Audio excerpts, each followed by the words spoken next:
Actually, he rides his skateboard home.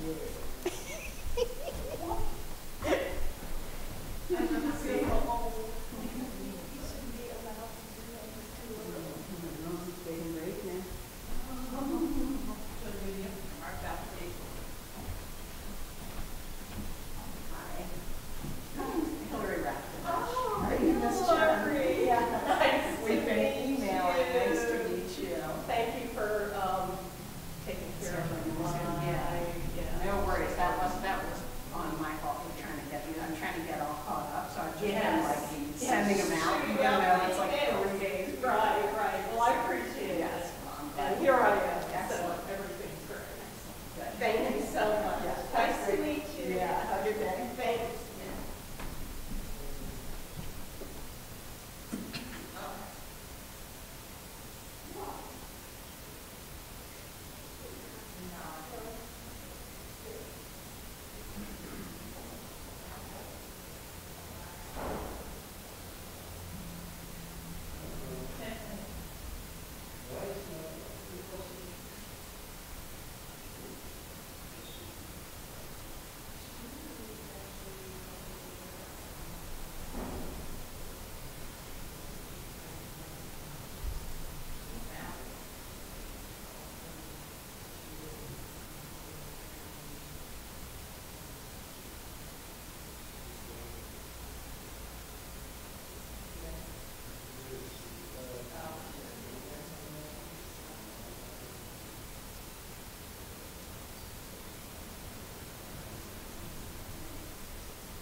What do you say?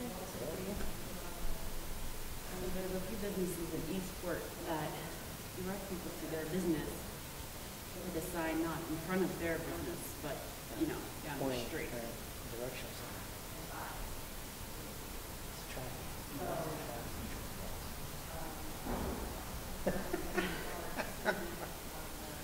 You buying it? Yeah. So that's what?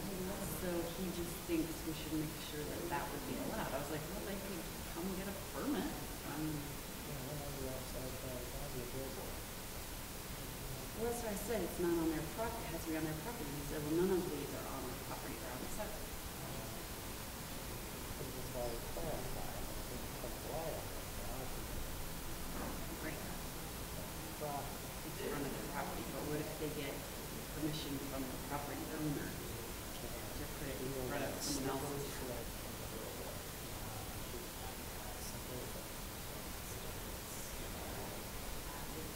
Well, that's kind of where I was going, but we thought these were included for Let's call them traffic away from traffic control or something. Now, maybe I wouldn't be here anyways. But, also, he says that we should not have indemnify language, we should have a bond that they have to pay or something. Then I talked to Gary, then I ran into Gary after Chris, and I told Gary what Chris had said, and Gary said he thought that was the way.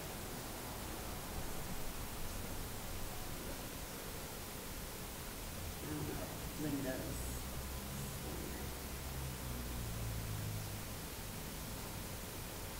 So Chris spoke on that because of tonight, is that what happened? Mm-hmm. Chris spoke on it. A lot of people try to Baltimore.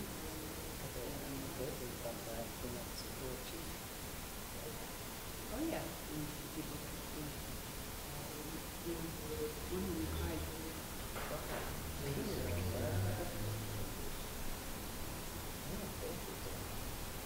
Someone prayed, and prayed. Yeah, so was, Jeff. Here.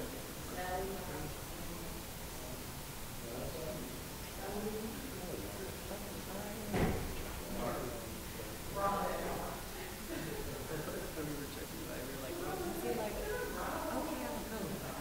What will we protect?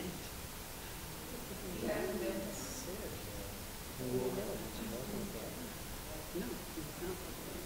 Gavin and Ellie were on Hogan, and then they were right in the back with the other ATV.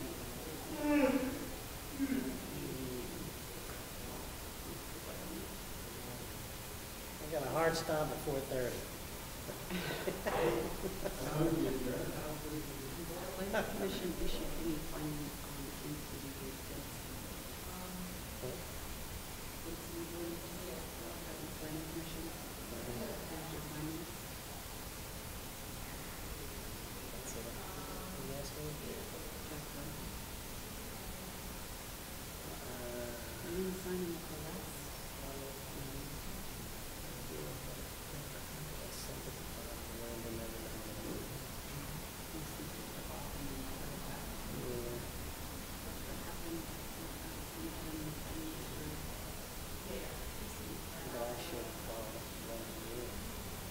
I'll just say we're still working on it. I'll just say we haven't gotten it signed yet. I said we are working on it, but I don't know.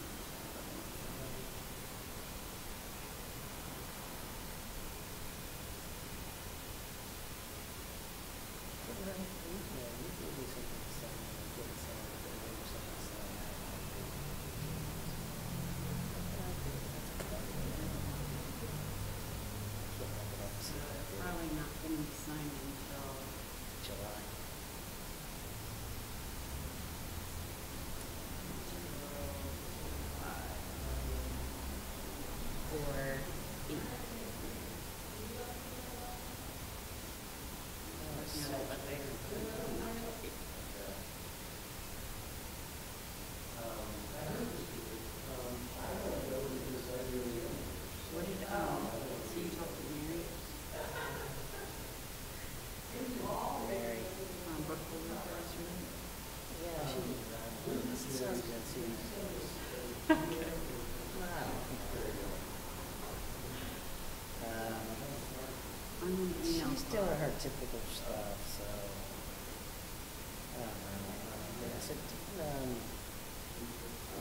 2213, draft finance for your review.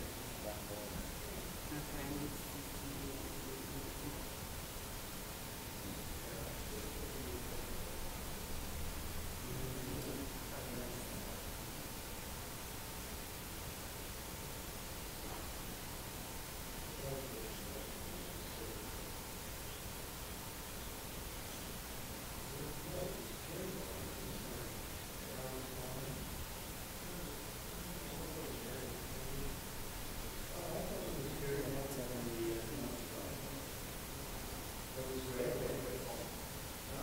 Well, he did respond.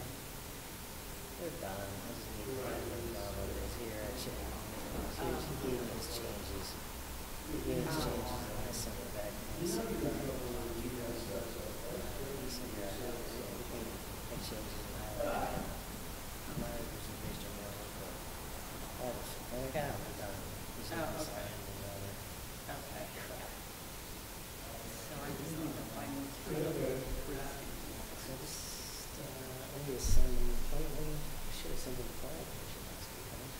No, no, last week. progress on the finance. What was it? It wasn't anything weird, it's only the height of it. Yeah.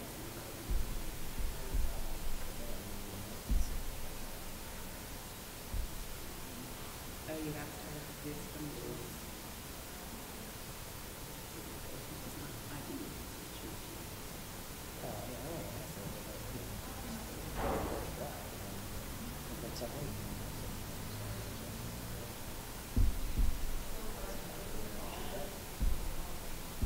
You see that? Oh,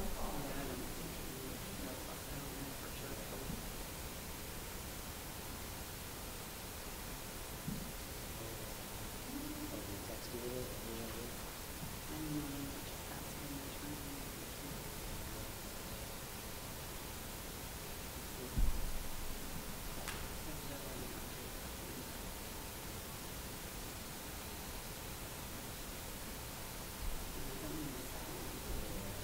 Did you reset your computer? After you reset your computer in the morning? Or at lunch? Sometimes I do it that night, sometimes I don't do it until that night, and then it's like Wednesday night. Maybe a week ago. Oh, Raj? I shut my computer off most of my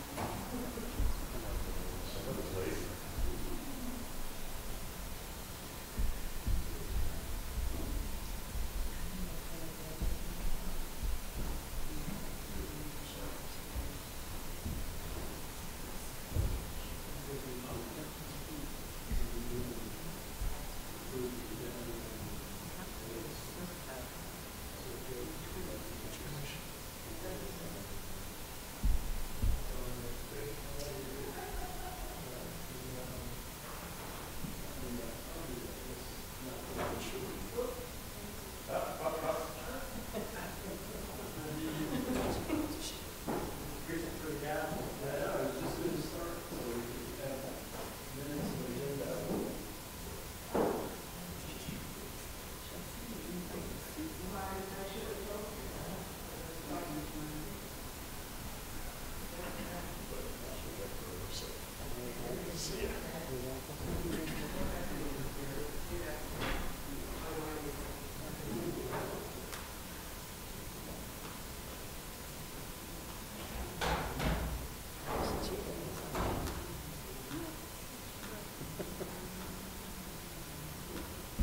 won't ask if we're ready. I know you guys are ready. Like to call the Rules and City Government Committee to order. And let me first apologize. I had physical therapy this morning and they beat me up quite nicely. So I'm a little behind, but so I do apologize for being tardy. And thank you for your patience, everyone. Please note for the record, Alderman Arnett and Alderman Savage are present. I'll entertain a motion to approve the agenda as written. So move. Second. All in favor? Aye. Aye. Okay, I'll entertain a motion to approve the minutes from the February 12th meeting. So move. Second.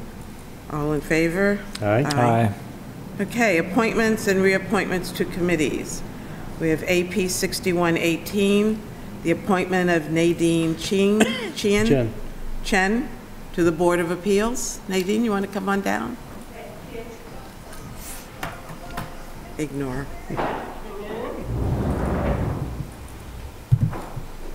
Good afternoon. Good afternoon. And welcome. Thank you. So you're being appointed to the Board of Appeals. Yes. Tell us why you want to be on the Board of Appeals. Well, two main reasons.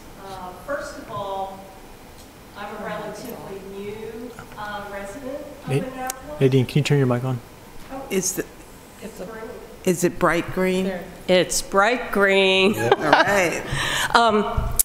I'm a relatively new resident of Annapolis, and moving here, I have been so impressed by this town. People really care about this town. The volunteerism here is amazing. So one main reason I want to do this is to help serve the city, to volunteer for the city. Secondly, I do believe that I have a skill set that would be useful to the board. A long legal career in administrative law, statutory law, which is what the board deals with. So I felt like I could bring something useful to the board and be effective. Well, wonderful. I was going to ask you what credentials you brought with you to qualify you, but you've clarified that question for us. Thank you. Questions? Well, just truth in lending, Nadine is a neighbor, but that He didn't doesn't- coerce you, did he? No, No. no. But that doesn't stop me from being impressed with her credentials or her involvement in the community. So I think she would be a wonderful addition to the board. Alderman? Yeah, I don't have any. I just want to say thank you for your willingness to serve. It's great. It would be an honor, truly. Yeah. Wonderful. So I'll entertain a I motion. move that we recommend approval to the city council. Second. Okay, all in favor, please say aye. Aye. Thank you, and your name will go before the council in the next meeting, Takia? 25th. March 26th. March 26th. Great. Okay, and it's Tuesday. usually, I'm sorry? That's a Tuesday. It's a Tuesday meeting. Okay. It's probably not necessary for you to be there, unless you want to come and watch us. Okay. Yeah, I might But- come. Great. So, Right. all right, well, Okay, thank you. thank you very much. It's been a long wait. Oh, really? Oh, yeah. Okay, the next appointment is the reappointment of Jennifer Beard to the Civil Service Board. Come on down. Good afternoon. Good afternoon. So reappointment, you must have enjoyed it the first time around, huh? Yes, I've been on it for several terms now. So what is it about the Civil Service Board that piques your interest? Can you turn your mic on, please? See where it says push? It's fascinating to just be a part of city government.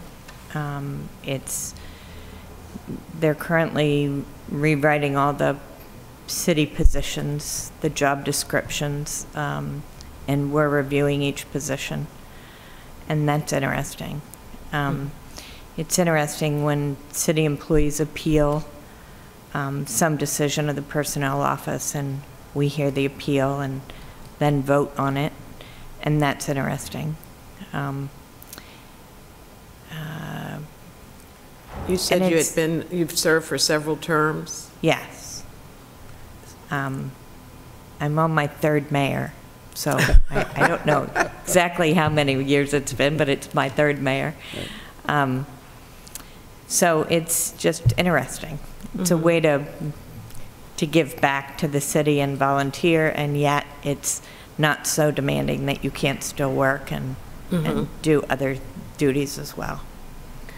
Career-wise, I'm a social worker. I've been a social worker for 41 years, and so it's very different than that, which is interesting.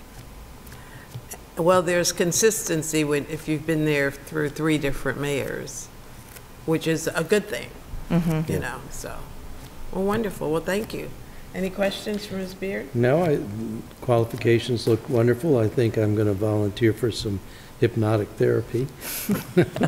Maybe it can get us through council meetings. Can you do it from afar? You could hypnotize us and then... You can do it remotely. Usually I make a tape and send it electronically to the person, and then they can listen to it. It's very effective. But not subliminally. No, you can't do it. So we always appreciate people's volunteering to serve, and we definitely know it can be a burden at times, but you have to want to do it. So thank you. Oh, you're welcome. My pleasure. Question? Then I'll entertain a motion.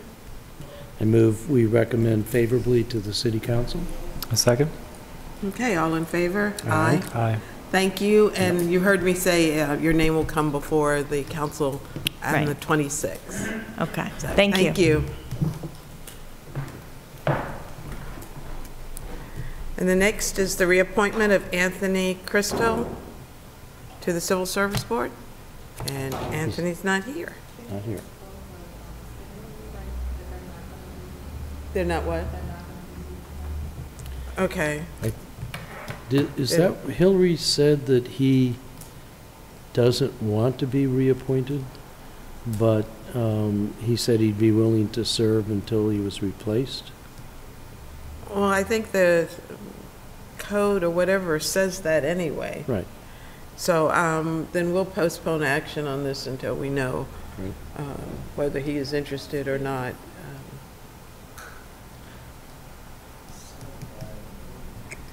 And then we have the reappointment of Samuel Callahan, and he's not here either. So that exhausts our appointments. So we'll postpone action on the latter two and move on to legislation. 04218, sidewalk signs. Dr. Nash and Mr. Gutwall, are you going to tell us about sidewalk signs and convince us we should approve this or not?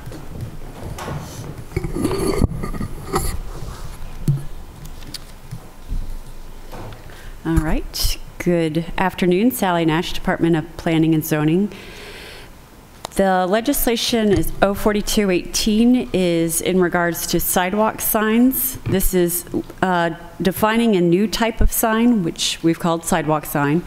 And it's a freestanding sign, and it would go in front of a permit holder's business. It looks like an A-frame sign or a sandwich board sign. And it does not include the feather pole signs, which are the very tall signs that flap in the wind. So this type of sign has language that would make sure that the pedestrian right-of-way is not impeded by these signs and that there's no visibility issues for pedestrians or vehicles. And the permit holder has to apply for a sign application. for a sign permit. So if the sign is in the historic district, the signs would need to be approved by our historic preservation, chief of historic preservation. They can be approved administratively, so it doesn't need to go to the full commission. And the planning commission made a few amendments to this ordinance, including changing the language in the ordinance so the permit fee would be waived for the first 6 months. That's in order to encourage people who currently have non-conforming signs to apply and bring their existing signs into conformance. We already have those sandwich board A-frame signs. So are we just trying to bring everyone into compliance on the same level? Is that what this is all about? Right. They aren't really, they're kind of allowed in this gray area of, they're not allowed right now. They're not strictly allowed right now. We have not been enforcing the code, if you will, because they're not permitted at this point in time, because many of them in the historic district are in the public right of way. So there is a provision in there to make sure that the public works, that first of all, we discussed this with Public Works as to what would be the parameters of where they would allow it.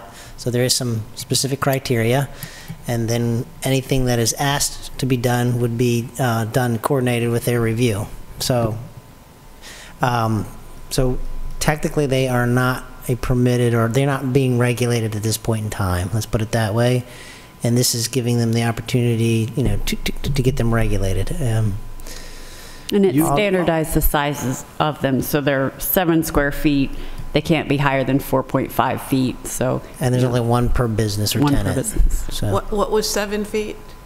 Is that a height? 7 square feet per face. 7 square feet. Okay. Alderman? So you remember before Pete and Sally worked for the city, but you and I were on the council. This was a big issue with Ellen, and we never could resolve it, so we didn't. So they just went on without. I thought we had approved them, but obviously we did not. No, we. Because that's what I was thinking. It's like, we've already done this, but. So it's one of those things where they were allowed to go on illegally without any, but I guess what has occurred is a couple of signs recently, or at least one, were confiscated by DPW, and so the whole issue.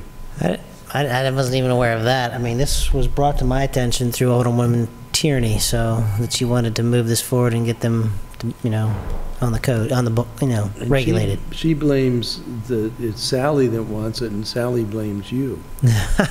That's how it works. Oh, yeah, Alderman Savage. Thank you, Madam Chair. Yeah, just a few questions. You said it's limited to 1 sign per tenant, but I couldn't find that limitation in the code. Can you point that out to me? I think it's in the chart. In the charter. In the Sign table 2. Last one. Oh, in the chart. It's the last row of the table. Sidewalk. It's permitted in all zoning districts. 7 square feet per face, 1 per tenant, 4.5 height, cannot be illuminated. Okay. Now, thank you for pointing that out. So my question, I guess, for the committee would be, I think we received some testimony about this, about, you know, in terms of, for example, the wild catch seafood, and in terms of having, there may be some circumstances where people need to have multiple signs to help just direct people. So is there, maybe we could put something in here about like I don't know, an exception they can apply for, some kind of variance to get, or special permission to put up multiple signs? Is there a separate category for directional signs? I was just about to say, those, if it's directional, then that is an exemption. Those are exempted if it's a directional sign for a site. So if you're saying, you know, this is one way, or to get to this location for pickup or for whatever, you know, something to that effect, that would be considered a directional sign. And Sally spoke to me briefly right before the meeting about that. So we would call that a directional sign, and that would be exempt from the code. What if it's a placard? Huh? Even if it's a placard? Even if it's, well, that, again, to me, where is it located? Yeah. You know, is it part of an overall site plan? And is it in the public right-of-way? So if it's in the public right-of-way, then it's going to have control, DPW is going to control the size, type, and location. If it's part of an overall signage program planned for a site, then we would, you know, deal with it accordingly. How do you define a directional sign? Because the seafood restaurant they're talking about is down off of 2nd Street. And the restaurant is down a dead-end street. But there's a sign like at the intersection that says this way, and it has everything on it that a regular sandwich board would have other than an arrow pointing in the direction of the restaurant. Okay, well then that would be a problem because it's off-site, and secondly, then it has other advertising on it. That could be, yeah, that's not going to be considered a directional sign. It's almost, if it's in the public right-of-way, that's where I would say it would have to have Public Works approval and be a sort of a directional or a traffic control device, if you will. If it's advertising more than that, because you know you have community organizations and things like that that advertise, right? They do, and those are type of signs that are permitted. To me, that's crossing a line of billboards because you're advertising for a location off-site, and this was an issue we had. Sam's on the waterfront, and that was becoming, the county was pointing at me and I was pointing at the county because it was in county right away. They were saying, but it's in the city. So where that sign is located, and come to find out, apparently that was approved a long time ago by the county, you know, through their site plan approval process, or it was a concession. But so that, yeah, that's a little sticky wicket. So yeah, I don't know if it's in the public right of way, that creates a whole other set of issues. So would they, Alderman, that's in your ward. Yeah. Well, there's several issues. There's that. There's the temporary signs like that Weems and Plath puts up at the boat show saying, go down to us, we have things for sale. And so there's things like the adjacency, clearly directional signs and advertising signs are often not adjacent to the building. They're trying to tell people, go down this way because we've got stuff for sale.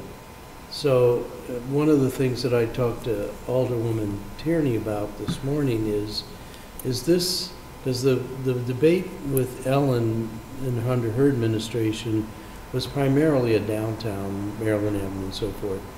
Is this something, as it's written now, that is a better fit for Ward 1 than other wards?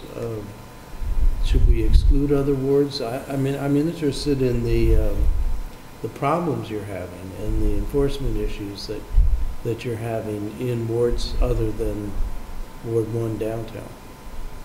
Oh, these are, you know, in our discussions, this is all over the city. I mean, these are in shopping centers, and, you know, the question is, you know,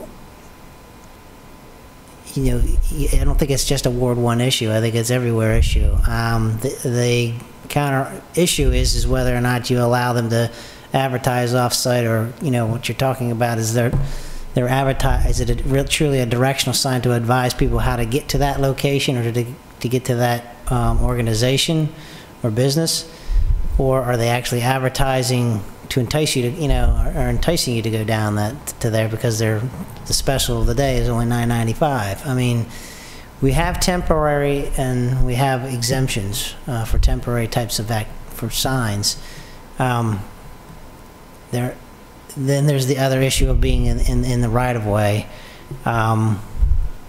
And to me, that's a whole other separate issue. This is dealing with, you know, making sure we don't have rogue sandwich signs and signs out on the sidewalks, because I think there is an issue of handicap accessibility, people trying to, you know, crowd control, if you will, or, you know, moving up and down the sidewalks, not just in the downtown area, but in shopping centers and to that extent. But I know Maryland Avenue also was looking at trying to, you know, utilize some signs, and I think that was an issue of we were calling them directional because they were just pointing to the businesses. They were listing the businesses and pointing to them, but they weren't advertising the special of the day or anything like that. So I'm not sure, I'm not familiar with. I don't think Wild Thing advertises special of the day. They're just saying Wild Thing Arrow. Well, and then we definitely did that on Maryland Avenue in the public right of way, and David Gerald was the one that approved the locations and the size and all that kind of stuff. So we considered them directional signs. That sounds the way to handle that. So Cafe Normandy has a sandwich sign, but it's on their property at their front door. And other restaurants have a variety of these things that do change daily. I guess it seems to me if they're blocking the right-of-way, then we have the right to move them or even take them away. But I'm wondering what the real problem is here and why we have to do even more legislation.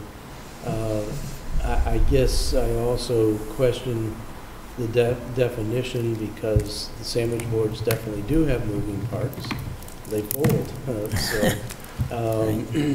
There's those kinds of things. And then I remember the discussion at the Planning Commission about the fees. I assume the fees are to cover the administrative expense of making them register?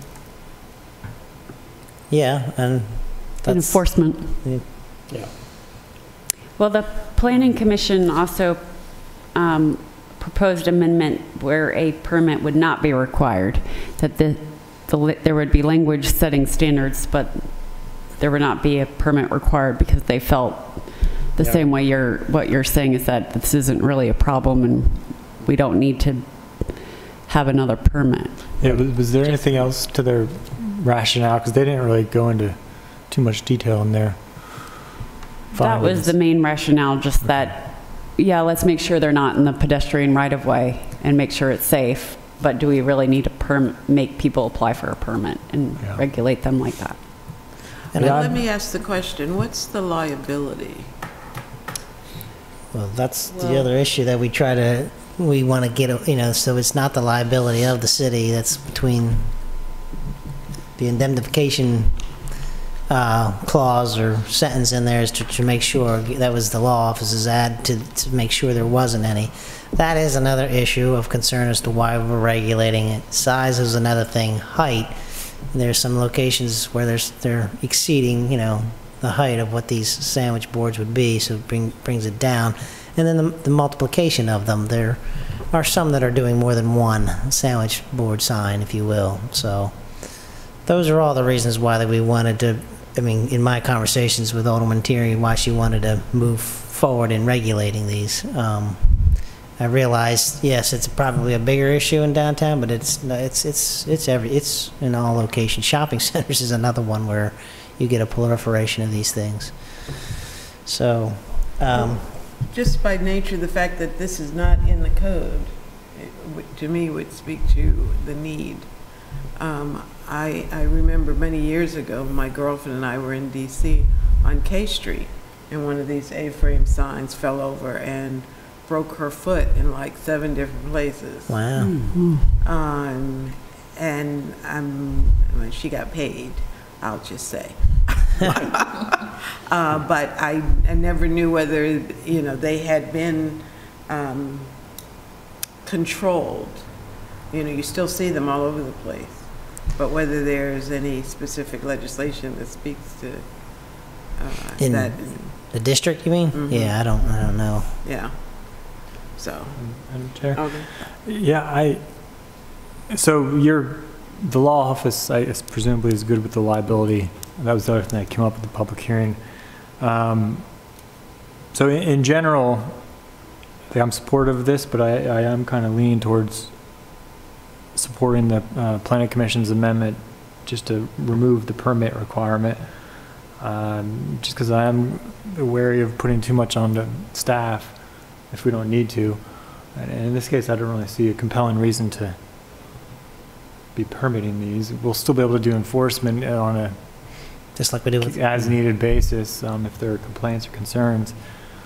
I think the only issue is the indemnification, whether that's the way it's written or as Mr. Ledoux was proposing it be a bond of some sort. That would require some kind of permitting process to make sure that was in place, I think. Yeah, a bond, is that, yeah. That sounds like a whole nother layer of, I don't think we need to go that far. But You're sounding like the planning commission. Would you explain that further? Maybe I'm missing something, Dr. Nash. There's current language that Office of Law put in about the city would be named as an additional insured on the applicant's liability insurance policy, and that the applicant would have to state in that, part of the application would be that the city is indemnified. But I know, I don't have the details of what Mr. Ledoux was proposing as an alternative, but I believe it was some kind of indemnification bond where it wouldn't matter what the applicant's insurance was, but that the city would have some kind of bond in place in case there was a lawsuit filed or something along those lines. Well, given the fact that we're a tourist town and people are walking up and down our streets all the time, and these message boards are in their way, for lack of a better description, in my mind, and maybe because of my experience in DC, it could be a liability. And if someone gets hurt by one of these signs, I would guess that they're going to not only sue the property owner, they're going to sue the city. That was our concern. So that's, yeah, and I suspect that's what the law department's concern is. So I don't think it would behoove us to ignore that. Yeah, that fact. And it goes the other way. I don't know if it's happened in Annapolis, but I know I've heard of another that the people steal these signs and swipe them. Yeah. You know. And put them in their dorm room. Right.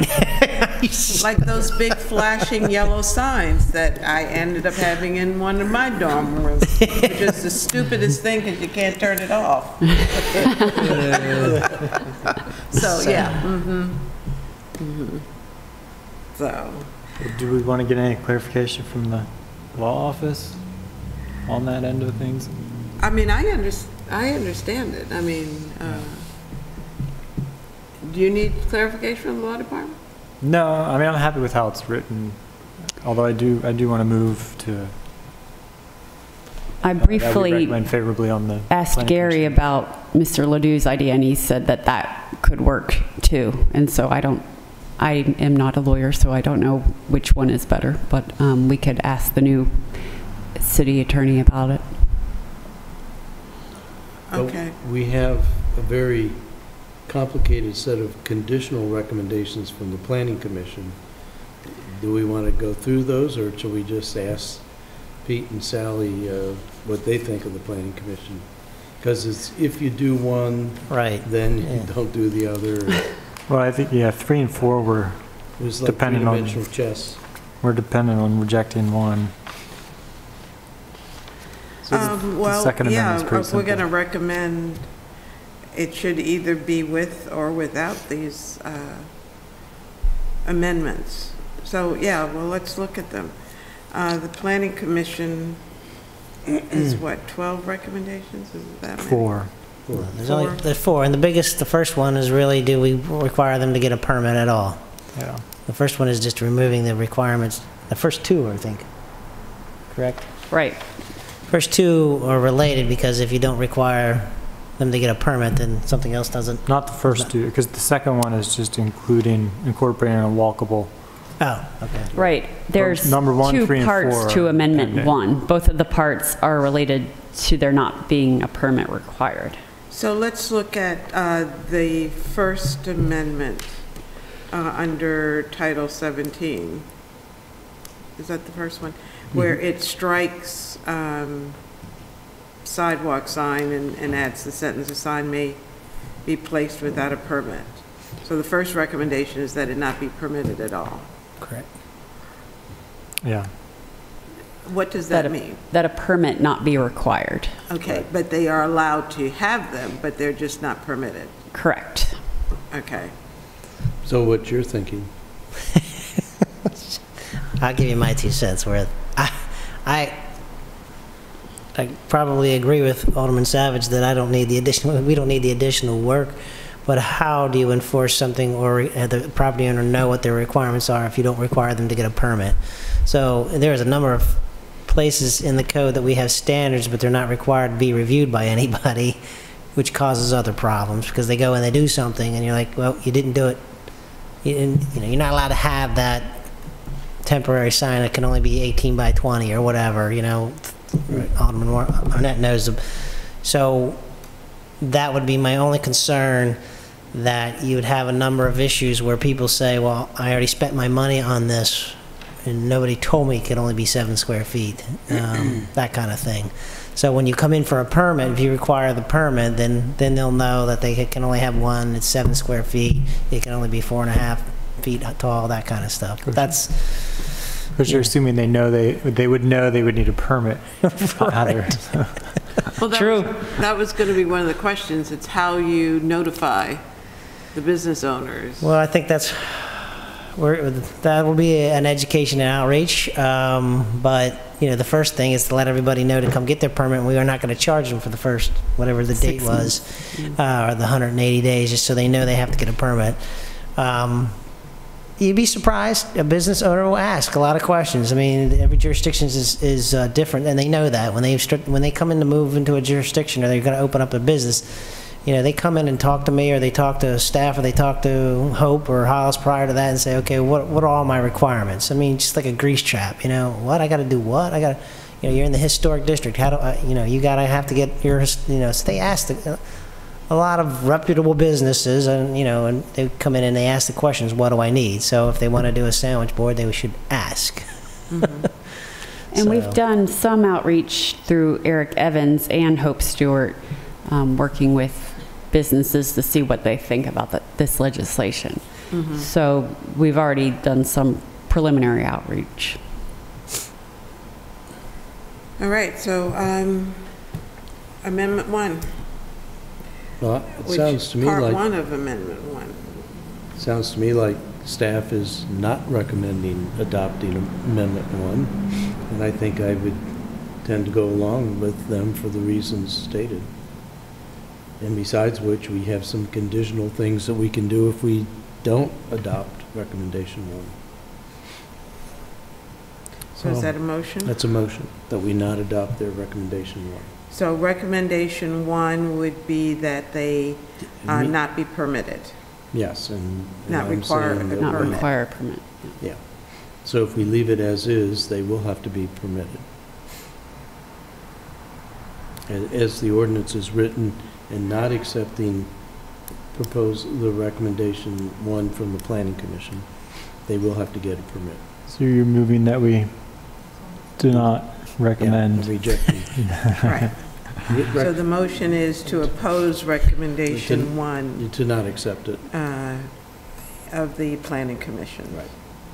Recommendation, and that is the one under, because I'm a little confused, because there's more than... There's 2 parts to Amendment 1. Right. Because it affects 2 code sections. Yeah, so the one that deals with Chapter 17 is what you're referring to? Right. So the motion is to oppose Planning Commission's recommendation. But also the one that refers to 21 also. Both of them, in 17 it says a sidewalk sign may be placed without a permit, and then when you go to 21, it strikes language talking about permits. So that's the whole of their recommendation, is to not require permits, and either allowing it to be placed in 17 and not requiring a permit in 21. And I'm motioning that we not accept Okay. that Planning Commission. So your motion is to oppose both parts of the Chapter 17 and the Chapter 21 But amendment from the Planning Commission. To not recommend to Right. the council. it's all one amendment, yeah. Yeah. Okay. Was that a second? Oh, I'll second it. Any discussion? Yes. Yeah, I just feel like we need to try to streamline our processes where we can. And, I used to work in the permitting office, and we get complaints for having to require permits for sheds, and sandwich boards are certainly a step way down compared to sheds. And I think it's just a bit excessive. Yeah, I know, but in for a penny, in for a pound. I mean, we're already doing this every place else. And I accept some of the arguments that Director Gutwald made about how do you enforce it if you're not requiring a permit, and they can claim they're not aware of all of these rules when you go to, when DPW confiscates their sign and they squawk, and they say, well, you know, you violated the code as set forth when you got your permit for this. You know, you could say that about any kind of code prohibition, be it clearing snow off their sidewalk. They're not going to get permits to. You're miming Alex Klein. All right, further discussion? Hearing none.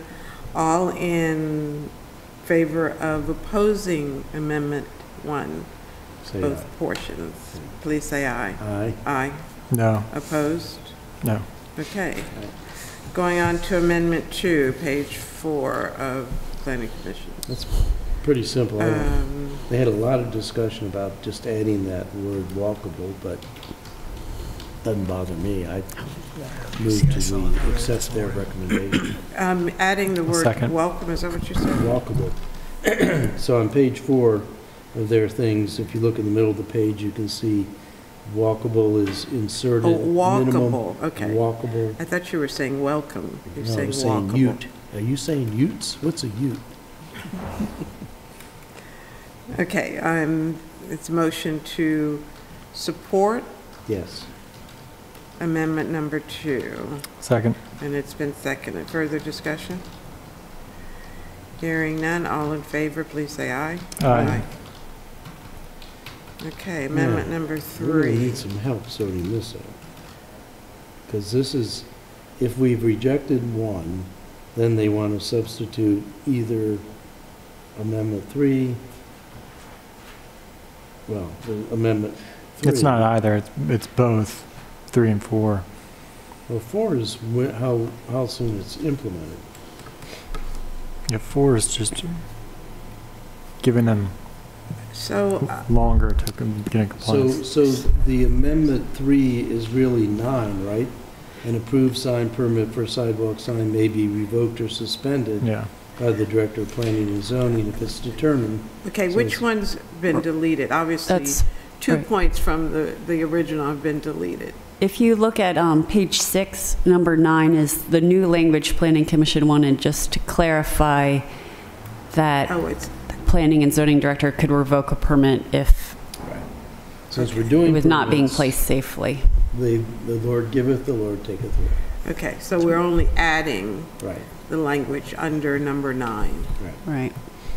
And I would Okay. make a motion to support the Planning Commission's recommendation number 3. Okay. A second? Well, second. All in, hearing further discussion? Not hearing any. All in favor of amendment number 3, please say aye. Aye? Aye. Okay, amendment number 4. That's just when this takes effect. Yeah. Oh. Well, it does make sense. They're saying 180 days after the passage. I don't know about the 180 days, but instead of having a date certain, they want to have a thing that says, after it gets passed, you have a half a year to do this.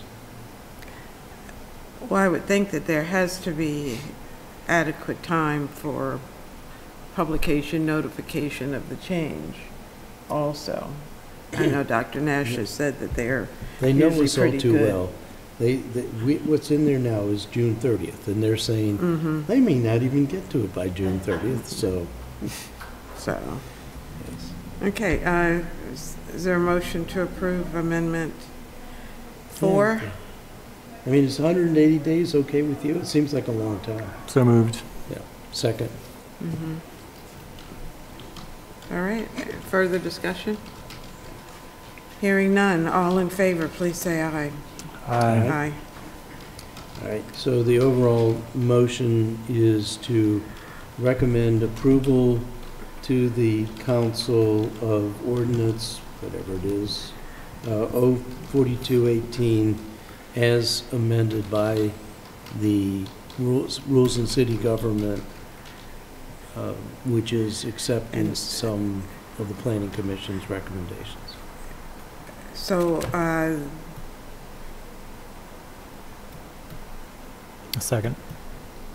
okay, so the motion on the floor is to give a favorable recommendation as amended by the Planning Committee. By by the amendments that we've accepted from the Planning the Commission. two They made amendments. it complicated. We approved 2 of them. Did we not? 3. 3 of them, Right. okay, We approved 2, 3, and 4, but not 1. okay. We recommended approval of So we Planning Commission recommend. recommendations So our 2, 3, and 4. Our recommendation is to approve whatever the number on the legislation is with the 3 amendments from the Planning Commission. Is that correct? That is correct. 04218. Most importantly, does Takia have it? Good. All right, was that a second? Yes, that was the second. Okay, further discussion? Hearing none, all in favor, please say aye. Aye. Okay. All right. All right, CA 119, acting mayor designation, for the purpose of amending the procedure for designating an acting mayor. So this has changed from what had been discussed. I thought there was one before us that made the city manager acting mayor. And this one, That was Yes. voted down. okay, so this now is this CA for the city manager. I'm pretty sure that one was. 18, you guys voted favorably for it. You had a lot of discussion about it. And you guys voted favorably. longer than 1 day. Well, in essence, this one names the senior member of the council and then goes through the list of others who would follow if any member of the council is not available, and it goes through the list based on seniority. Isn't it, doesn't it? Yeah, And then if there's no council member, it's city manager, finance, right, city attorney. right.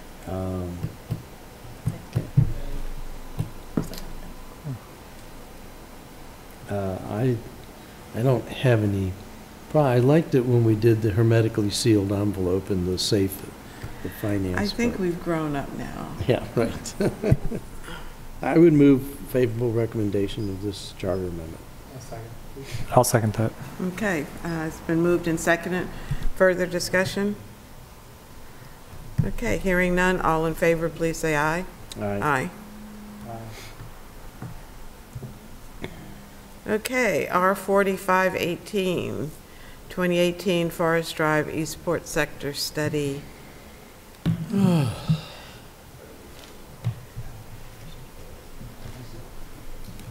So, Mr. Getwall, what are we really supposed to do with this?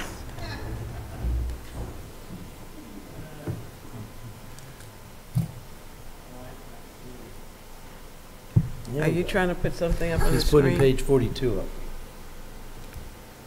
There we go. I wasn't sure to what level of detail, since we got through a lot through Sally's presentation on the sector study, but we did put together a abbreviated presentation of what the sector study included in your handouts through Granicus. Oh, no. I don't know what's going on there. So I don't know if you want me to walk through that real fast. And speaking in another meeting with Alderman Arnett, he wanted to talk, he thought this was an important piece of the plan that he wanted to talk about or point to or use as an illustration while we discussed the Forest Drive sector study. So we can walk through a briefing real fast, and then Now- based on the presentation we handed out in the Granicus and or to the committee members, and then we'll go into open it up for discussions and thoughts. Which one is the So it's a abbreviated short, version? it's a handout slide showing, it's abbreviated PowerPoint presentation from what we were discussing. Is that the work session one? No, it was sent for the committee meeting. It's Yeah, It's a about handout for CC. It's the last attachment. 12 slide. Oh yeah, okay. It looks like this if you can see it. Okay. All right. You want to do it or you want me to do it? Okay. Go ahead. You have a better idea. So with no further ado, Dr. Nash. Wait, Corey isn't here yet. God. All right, good afternoon again, Sally Nash. I wanted to just do a brief overview of the study and go into whatever details you want. I first started with this slide showing that we had 40 public outreach opportunities. I added the other night at the Annapolis Neck Peninsula Federation, where we only had to call the police one time.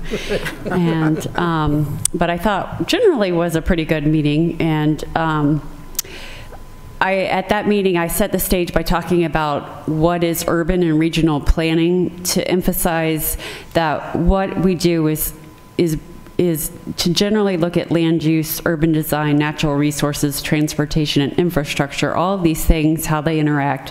And we use certain techniques like predicting population growth, zoning, GIS, and looking at things like water supply, transportation, in looking at the big picture of what makes a city. When we use specific tools, also like modeling, which in this plan we used models for our transportation element.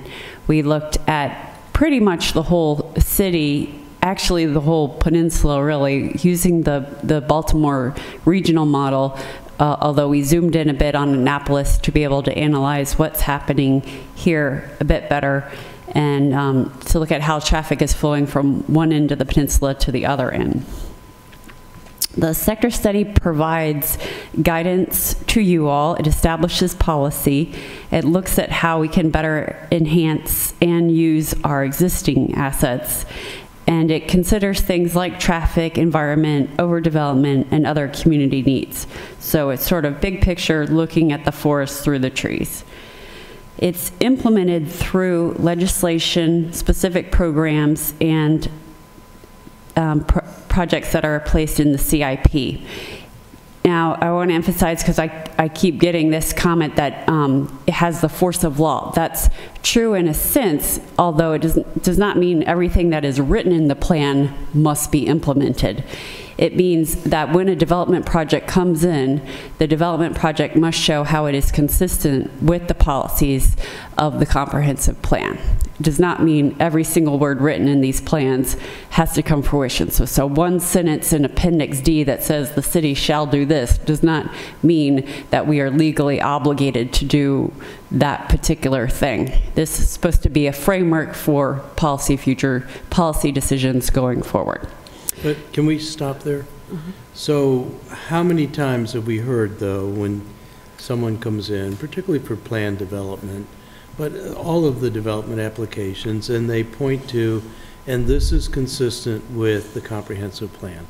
And so on the Forest Drive sector, they will certainly want to use an argument that this is consistent with the Forest Drive plan. So I think it may not, you're right, it's not state law like some people have aggressively asserted, but it is going to be used as the context. And furthermore, people who are objecting to the particular development are going to have to argue that the comprehensive plan is wrong. It shouldn't have allowed this kind of development there. So, you know, that's one of my worries about this, is that it is kind of, for me, I will just say it the way it feels, opening the floodgates. This opens the floodgates. Now, I'll turn around later on and question whether there really is a flood impending, because I don't think there is, because as you've pointed out, they could already be doing something there now.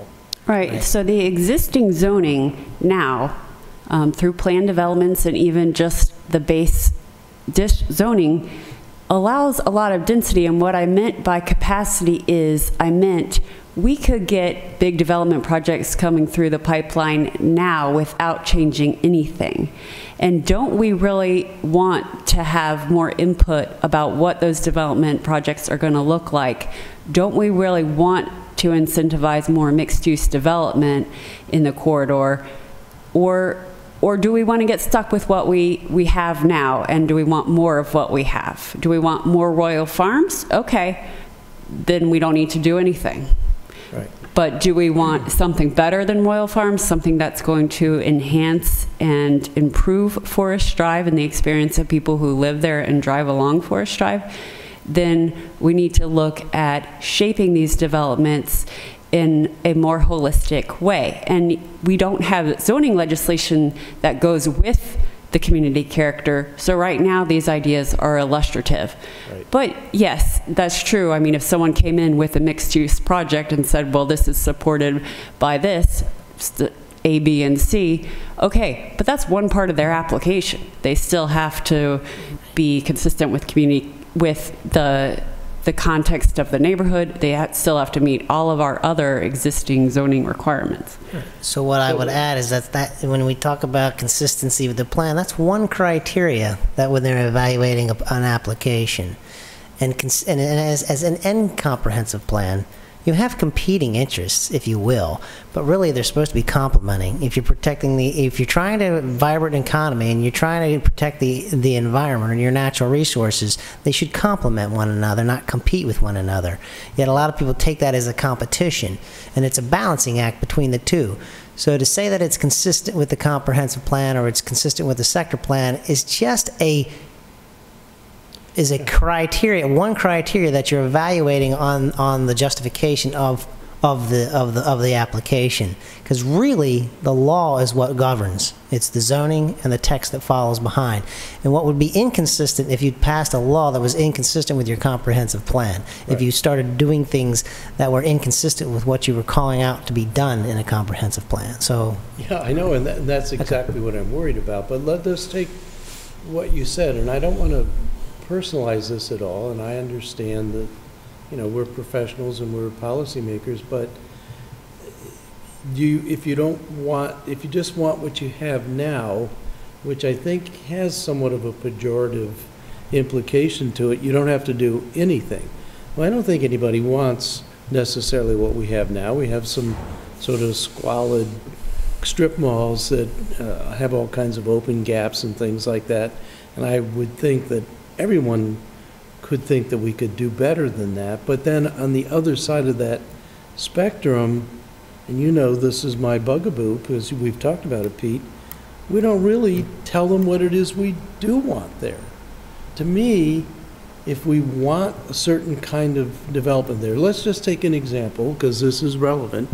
Suppose we want workforce housing someplace along Forest Drive. We can't just say you can do that in a yellow square or a purple square or whatever. We need to do something more proactive because workforce housing isn't incented. It's not the highest return on investment to developers. So if we're going to do this, it feels to me we want to be much more proactive and say not only does a yellow box include 4 to 8 stories, but half of those stories have to be workforce housing, and that assumes a price range. We were talking at an earlier meeting about what does affordable housing mean? What's the definition of affordable? And affordable to who? And so it feels to me like it starts down the path, but it doesn't really take us to where we need to go as policymakers. And I think what you've saying to me, Pete, is, well, this is just the start. Then when we get into the comprehensive plan, then we can take those further, or when we get to specific projects, we can take those further. But that never happens. Well, we never get to that stage where we say, this isn't what we wanted. But the sector study is to establish the direction and the policies in which to implement that through legislation and or capital projects or programming. As Sally said it, I'm repeating it again, because if there's a strategy in here that's not getting to the definition that you're looking for, then let's add the strategy in there. If affordable housing is part of that process, then let's add that strategy in there. We talk about zoning changes to enhance all of those types of things. I'm going through the strategies in my head, and I'm trying to think of where we had placed this, because we did talk about that, but it may not be specific enough to what you're talking, because you're correct. We're not going to pinpoint a block and a square and a parcel of where this is going to go, but we incentivize it through either zoning, or we make them, as I was saying earlier in the work session, and as I said at the Annapolis meeting, NEC meeting, make them pay for it. If they make them, if they want to go there, they have to pay their way to get there. There's ways to structure your legislation to make it happen the way you want it. Make them preserve certain percentage of the properties or the land or other lands, so you are effectively allowing flexibility over here, but providing both property owners an equity in their properties. So you're allowing for investment to occur on both properties, but one property could be preserved. One property would become open space. The other property has flexibility in its zoning to move forward, but you maintain that equity between all property owners, not just the one versus the other. So you create that sort of, and I think those are the strategies that I know we weren't as specific as probably what you're thinking, but we were being as specific as we could with such a diverse corridor. So that's sort of our angle. Well, all right, I'm monopolizing, and I'm doing what Corey tried to do. I'm interrupting your presentation, but I'm very uncomfortable, and the people that were at the Annapolis NEC meeting are very uncomfortable. I don't think that they are as antagonistic as they sounded, but they are worried. And of course, the overriding pall of all of this, at least from my ward, is they already feel like they're being developed to death in Ward 8. They see all of these new buildings coming up, and they wait till the apartment building finally goes in place. I predict we are going to hear screaming and hollering, just like we are now about the sail loft at 4th Street. How did that get to be so big? So I'm really desirous of being more specific, because when we're more specific, then people can react to specifics rather than the specter. I don't know what it is, but something bad's going to happen to me when this resolution gets passed. That's not a good place to be, at least not for me. Right, but you have to start with the vision. I mean, if we don't all agree on the vision, then we can't work out the details. So. And that's, like you said, it's so big. It's hard for me to digest exactly what the vision is here, other than it feels like we're talking about more dense, mixed-use kinds of developments, and I have to say, 1901 West Street just jumps right into the forehead of my thinking about that, and Park Place and Pearl Town Center. Not more density, but density, a balancing of densities along the corridor, focused on existing nodes that enable walkable, bikeable facilities and other amenities that we don't have there now and won't without some kind of investment in the properties there. But we can balance, the whole plan is about balancing different goals and keeping the density we have that's allowed today, but redistributing it. I can't help but reflect on what Alex Klein said. If we make it so dense that they can't take their car, they'll be forced to use public transportation. It is not a good policy picture for me. And I don't think any of us will survive if we're going to bludgeon people into submission to get out of their cars. Well, I would just say that is a strategy that is used. I don't think Alex would endorse that strategy, but the point is that you do need a certain amount of density for public transit to be viable. Right. We all know that's true. You know, no one's going to be forcing anyone to do anything, but if people want public transit. So it comes down to, Sally gets to the next couple of slides, what is it that you want this corridor to be? Yeah. All right. Right, which is the crux of the whole vision definition, and one that we didn't really reach a complete consensus about, because there are a lot of people who are at that meeting at Annapolis Neck who really just want to be able to get down the corridor as fast as possible. And they don't want to stop. They want to go straight to work or straight to wherever they're going.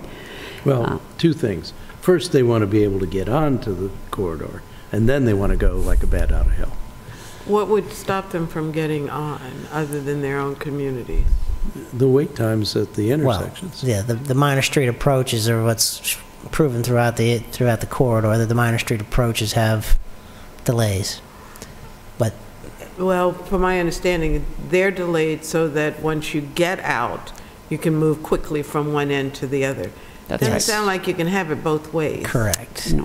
Well, that's not entirely, I mean, to a certain degree, but if you go through the data, you can look at even Forest Drive at a number of locations on the main stem have failing intersections.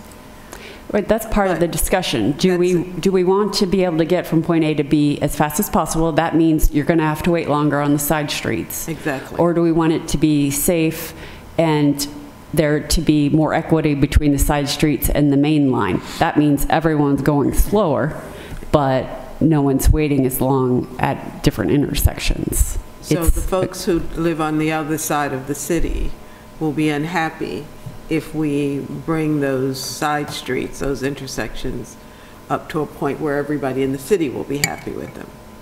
Because you can't have it both ways. You know, either they're going to move quickly down the corridor, or they're going to stop at side streets and wait. But that's my point. There aren't no two ways to it. There's one way, and there's both intersections are failing. It's failing on the feeders and it's failing on the main line. There's no either or. It is, you can look at the data. Forest Drive is Spa Road, westbound Forest Drive is rated an E. You've got... I thought with the presentation you guys gave us, it was pretty clear that it was because of those side streets that those intersections I think what Alderman Savage is referring to is that there are a couple of there are a few intersections that the overall level of the intersection has a failing level of service. So the overall intersection, not necessarily the main line, but the average vehicle delay. That's not the entire corridor. It's not just the whole intersection. Yes, the whole intersection is failing at Hilltop Lane, Spa Road, and Old Forest, but if you look at the individual movements on the main line at Spa Road, you've got westbound Forest Drive as an E. At Gemini Drive, you've got westbound Forest Drive as an E. Forest Drive, Old Forest Drive, westbound Forest Drive as an F. So that's on the main line movements that are failing, and that's what I'm saying. There's no place to go. You've got failing intersections all over the place. We need to make improvements, and I'm not quite confident this is the... Well, let me ask the question. If we make improvements on all of those failing intersections, what happens to the main thoroughfare? So I think the plan identifies a number of improvements to adequately bring, and they make a number of recommendations. And looking at the data off the top of my head, I think there's one intersection that may be failing and one peak hour point based on the recommendations that the traffic consultant made for geometric improvements. So there is the plate that's out there that as we come along and we go through the process that we identify we either do it through the capital improvement program, or we make developers come on when they come online, that they improve those intersections based on the analysis that was done that would improve those different types of intersections. But that's an if and when we get the capital monies, or developers, what developer hits what intersection and what improvements would be required. So it's, again, a balance of a number of different policies, objectives, and strategies that you put together to not only identify the capital improvements that should be done or could be done, but you weigh that with other alternatives and balances of strategies, objectives, and recommendations to balance that, to add to it. So it's not just the county or the city trying to come up with funds to make those improvements to those intersections, but it's private partnerships and regulations that require that partnership to interact, so those improvements are done, or you reduce the level, you reduce the congestion, you reduce the number of trips that are being made. It's a comprehensive approach. It's just not one strategy that is the silver bullet. You can sit there and identify the number of improvements to bring all the levels of service to every intersection and to every movement to a level of acceptable level of service. It's just, you're never, you're trying to achieve an objective that, one, is it the policy or strategy to make sure, because some of these intersections are failing for 1 hour out of the day. We did the peak hour out of all this. There's this ongoing amongst transportation professionals that, and you've heard at the Planning Commission meetings, we're doing this level of service analysis. You're analyzing the intersection in a 15-minute increments over a course of an hour, of the worst hour when you do a 2-hour traffic count, and you've assessed what improvements must be done. Is that necessary? Are you building this, aircraft carrier of an intersection so you can satisfy the levels of service for 1 hour out of the day? And really, it's a 15-minute period in which those intersections are being, the effective means of measurement is taken out of that hour. So these are the balancing act that you have to do when you're weighing an approach to trying to improve and enhance the community. So I guess where I'm going with this is that we're focusing on these levels of service, and the whole time everybody's saying focusing on the level of service is not what we should be focusing on, because at least at the Planning Commission level, they were saying we need to look at a different way we analyze these intersections. And we talked about this at great lengths in a lot of our work sessions and with folks in our workshops, is that this level of service is an inadequate way to measure what's actually going on. And that's why in the study we started using sim traffic, is that what it's called? Mm-hmm. Showing you not just the level of services, but showing you how the traffic is behaving. And I know we just included clips, but what sim traffic does is simulate what's going on, what's actually getting backed up, is the queuing a problem, where are the issues, where are the bottlenecks in this corridor. And again, that's why we moved away from that level to analyze the future using the BMC's model, because now we're looking at congested points, chokes, links along the road, not just that left turn movement, but the link of where you're going to start having congested areas, or what I call hot spots. And those are the areas in which you focus, because those are the areas that you need to pay attention to in terms of the future of what's going to happen. And a study at this level, and when we provided the data, and that was because it was what was demanded of us in terms of providing the data, that intersection level analysis, so people would understand and comment and identify what they see as a need. But from there, again, I keep coming back to, is that what we're supposed to do? We're supposed to analyze every movement and say, okay, this is the problem, and therefore, what direction do you want to go?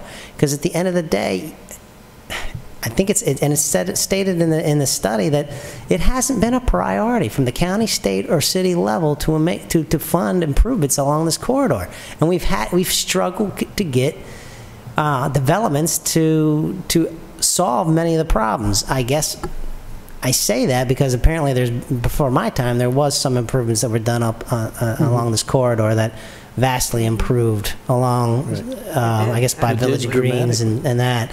And then the county came in and did a system signalization to improve the timing and flow through there. So that did improve times.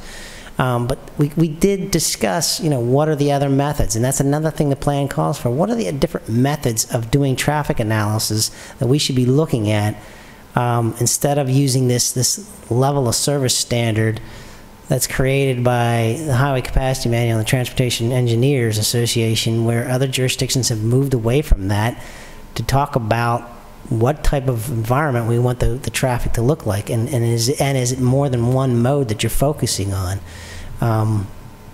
Anyways, but that, that's sort of why I'm trying to get you away from focusing on levels of services in that intersection as to what are the strategies we need to incorporate into this plan and this study to move us to the next level, to say this is what I think should be done to improve the quality. I mean, today it's a problem. You see the data. Today there are problems along this corridor. If we didn't allow another thing to build, what are we doing to solve some of today's problems? But well, let me question for the chair. Let me ask a question. Because I'm looking at the chart that the alderman was referring to, and I'm very surprised at the number of intersections that do extremely well, that are getting the A's and B's. We seem to want to focus on the negatives, but we're also talking about the difference between morning traffic and afternoon traffic. And you just said there's a 15-minute window. One of the intersections that jumps out at me is Forest Drive and Spa Road, for example. Mm-hmm. And I travel through that intersection probably multiple times a day. Never see a backup there. Now, I'm not there early in the morning, and I might not be there during rush hour in the afternoon, so granted, I may miss something. What is the precipitator for the for the grade that this intersection received? Is it heavy traffic? And keep in mind where I'm going with this, because at the other end of Spa Road is not the city. Okay? Are we looking at those ancillary roads that lead us into the county? Two things. Yeah, we are, but when you're looking at that level of service, you're looking at that intersection, and you're looking at it's taking into account the traffic movements at each left, through, and right, and how many lanes are associated with each one of those movements by the separate legs of that intersection. So it is analyzing that intersection at the peak hour of the day, either the morning or the evening. So there are counts that are taken in a 2-hour window, and it's determining what is the worst hour or the 15-minute increment that they see the highest volume, and analyzing that intersection for that movement. When we went to the next level of analyzing the future, the projected, we actually, we refined the Baltimore regional model to take into a further analysis, or a deeper network, if you will. Their network is up at the arterial level. We wanted to bring it down more to the collector level, because those are more of the streets that are akin to the city of Annapolis. I mean, if you looked at the regional model, it probably has Rao Boulevard, Forest Drive, maybe Spa, probably had Spa in there, and that's probably about it for the city of Annapolis. I mean, I'm being facetious, but it's at that high level. So we broke down the data into finer increments and added network to it. And that's based on a different set of values instead of just putting in trip generation factors. It is trip generation factors, but those trip generation factors are based off population and household growth in the corridor. Not just, but what the model does also do, I mean, the externals. Now, we analyzed those links, but it has externals. So what you see in the study area as the lighter blue or the darker blue, I forget which one is darker blue, we specifically put socioeconomic data in there. But beyond that, there's what I call external stations. There are no external stations. We embedded the entire Baltimore regional model into this. So it's running the entire region, but we're focused on this area to analyze the links. So it does take into consideration not just outside the county, but the whole region, and the impacts of what would be going on, whatever is being proposed, you know, in Crownsville, or, you know, elsewhere in Glen Burnie, or you name it. It's gonna generate the trips, if that trip is being generated from the Annapolis Neck or the city of Annapolis or anything. So it will model that, and what you do is you calibrate that to reflect how you get that data is that you calibrate. Once you've refined that model, you calibrate it with actual traffic counts that are happening today. So, I mean, does that answer your question? I know I'm getting deep into the woods of how modeling's done, but there's two types of model that what was done with this effort. One was to get the level of analysis for the movements, because we knew the citizens and the people along this corridor were going to be interested in that side street movement. When we did the future analysis, the issue was trying to run scenarios based on different population and household growths and employment. So the grades that you see there are based on congestion and whether you have signal failure, which means you miss the light and you have to, or cycle failure, you have to wait for another light. And it also reflects, the sim traffic model shows queuing, which means how long the line is at the intersection. So the sim traffic model shows a little bit more of a network approach than our usual synchro approach, which is what we do for traffic studies. But those are the kinds of things that it's looking at. Where is the county in this discussion? They're right in step with us. They were, I mean, they've been involved the whole way through the process. In fact, they're the ones that helped us use the BMC's model, because they have that expertise at the county level. So they're right in step with us. They helped us refine the model. Does that mean that they are willing to make the necessary changes? No. They said not. Well, I know. The traffic people said. I'm trying to get the community to understand where we are. My questions are very deliberate. Yes. They're not committed to the road improvements. They don't disagree that those are the road improvements that would be necessary, but they're not committed to funding them. I think what we got, what we said throughout the study is that everybody agrees that, yeah, those are the appropriate improvements that would... I think what they are committed to is certain safety improvements that will help pedestrians along that corridor. But, they have 8 other roads like Forest Drive that are on peninsulas that they have to manage. So, they are committed to some improvements, but the improvements recommended in the plan, they weren't ready to say, we'll put that in our CIP. Were any of their improvements included in the plan? No, because they're just now working on some pedestrian safety improvements. Okay. But that is, Rob, and then I do want to go, but I mean, you're really on to something here. They were quite clear, the traffic person on the thing. They said exactly what Sally said. They have Riva Road and places all throughout the county. And they were pretty clear to me that this is not in their near term, far term. And that's going to bring us back to a point. To me, I don't want to approve any of this until we approve all of it. But I'll get into that more. But Rob's been patient. But I called on you. So if you got a question. I know. Sorry. Yeah, right. I have a question for you, Mr. Chair. Okay. So, I mean, we've been talking a lot about traffic, and I do have questions about it, but is there a particular area that you wanted us to focus on as the committee? I know we have jurisdiction over 21 and 22 in the code, like focus on form-based zoning or something, that code, or just general questions? I think in general. I mean, we're not given just a portion of this. Either we make a recommendation or we don't. But I would rather we not chop it up and say, well, that's just my druthers. I mean. So, but there are things, you talked about external fixes.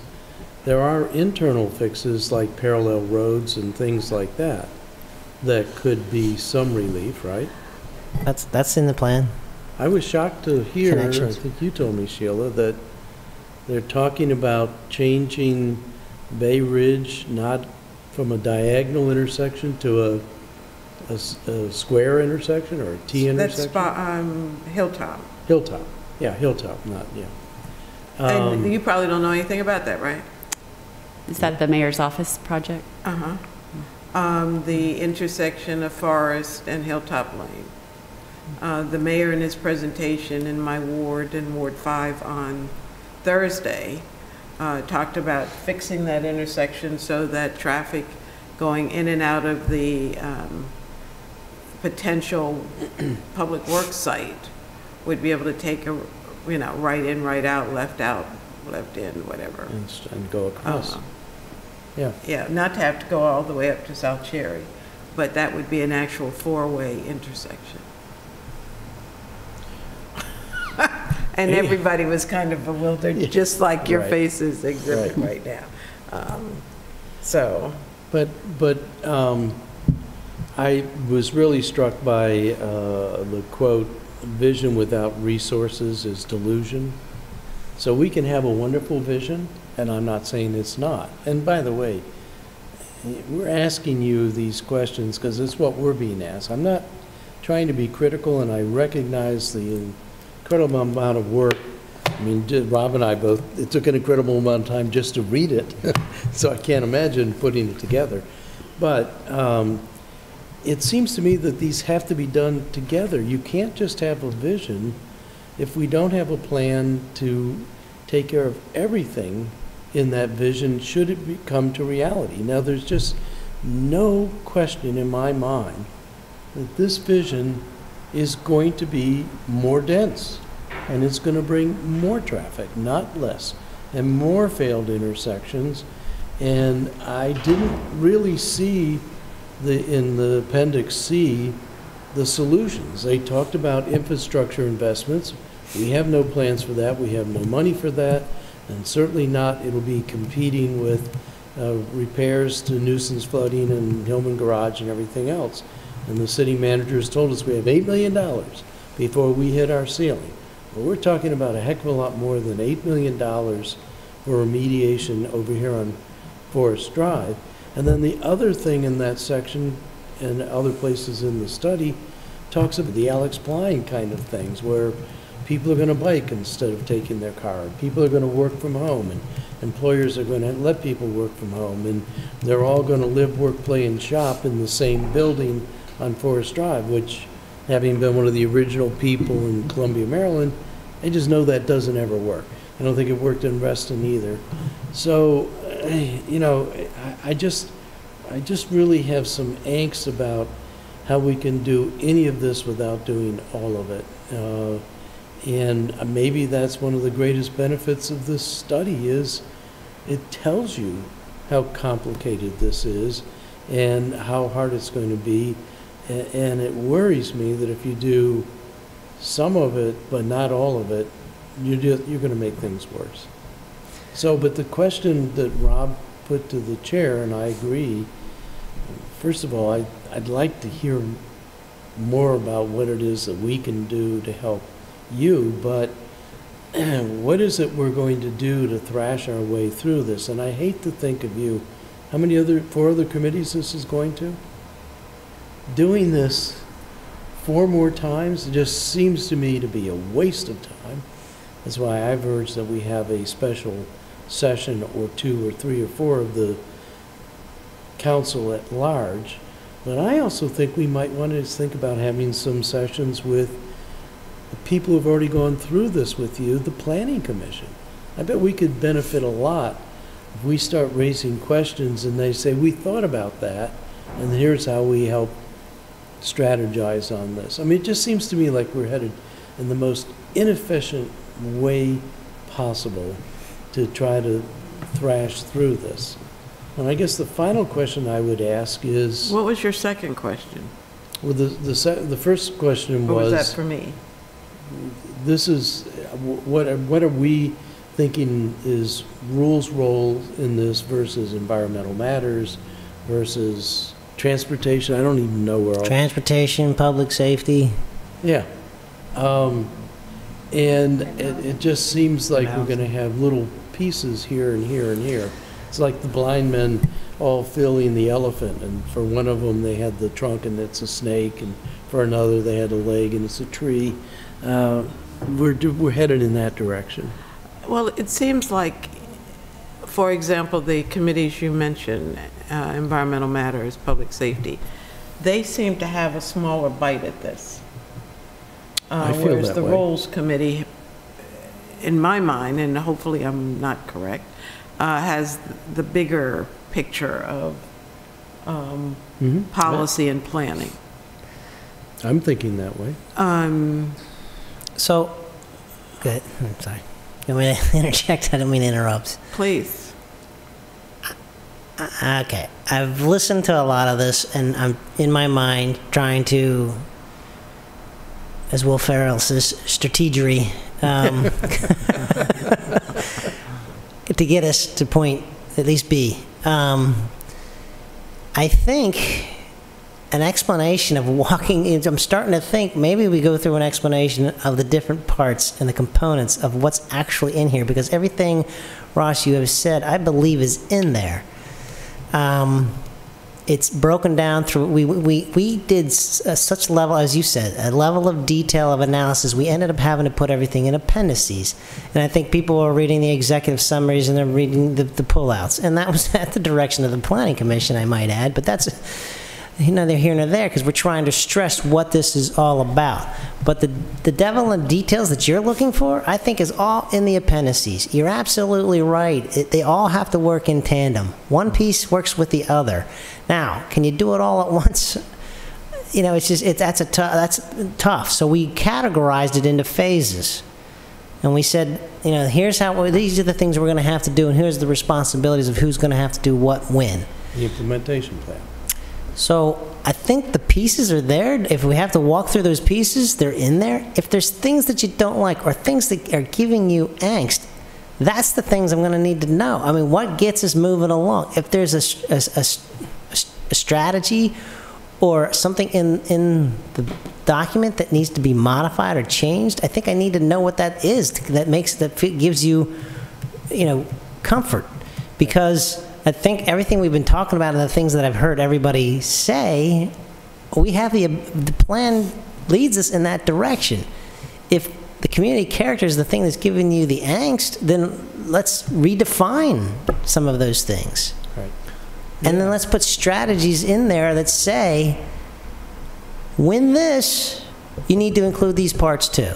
Right. And you talked about downzoning the other night, or you know, restricting development, I guess is the better word. Let's put that in there. Let's go through a process. Let's add a strategy that says, you know, that the department will evaluate the potential areas of restricting further development or preserving development. But that was brought up at the public hearing. Yeah. So why wasn't that, or many of the other examples, or in terms of being more aggressive with the forest protection, included in this? I guess we felt like it was, but it was we weren't that detailed. I mean, when we talk about zoning and we talk about change, we talk about changing the way we do transportation. We talk about the things that we have to do in from a textual standpoint and from a zoning perspective. We talk about preserving and enhancing the existing communities, the community.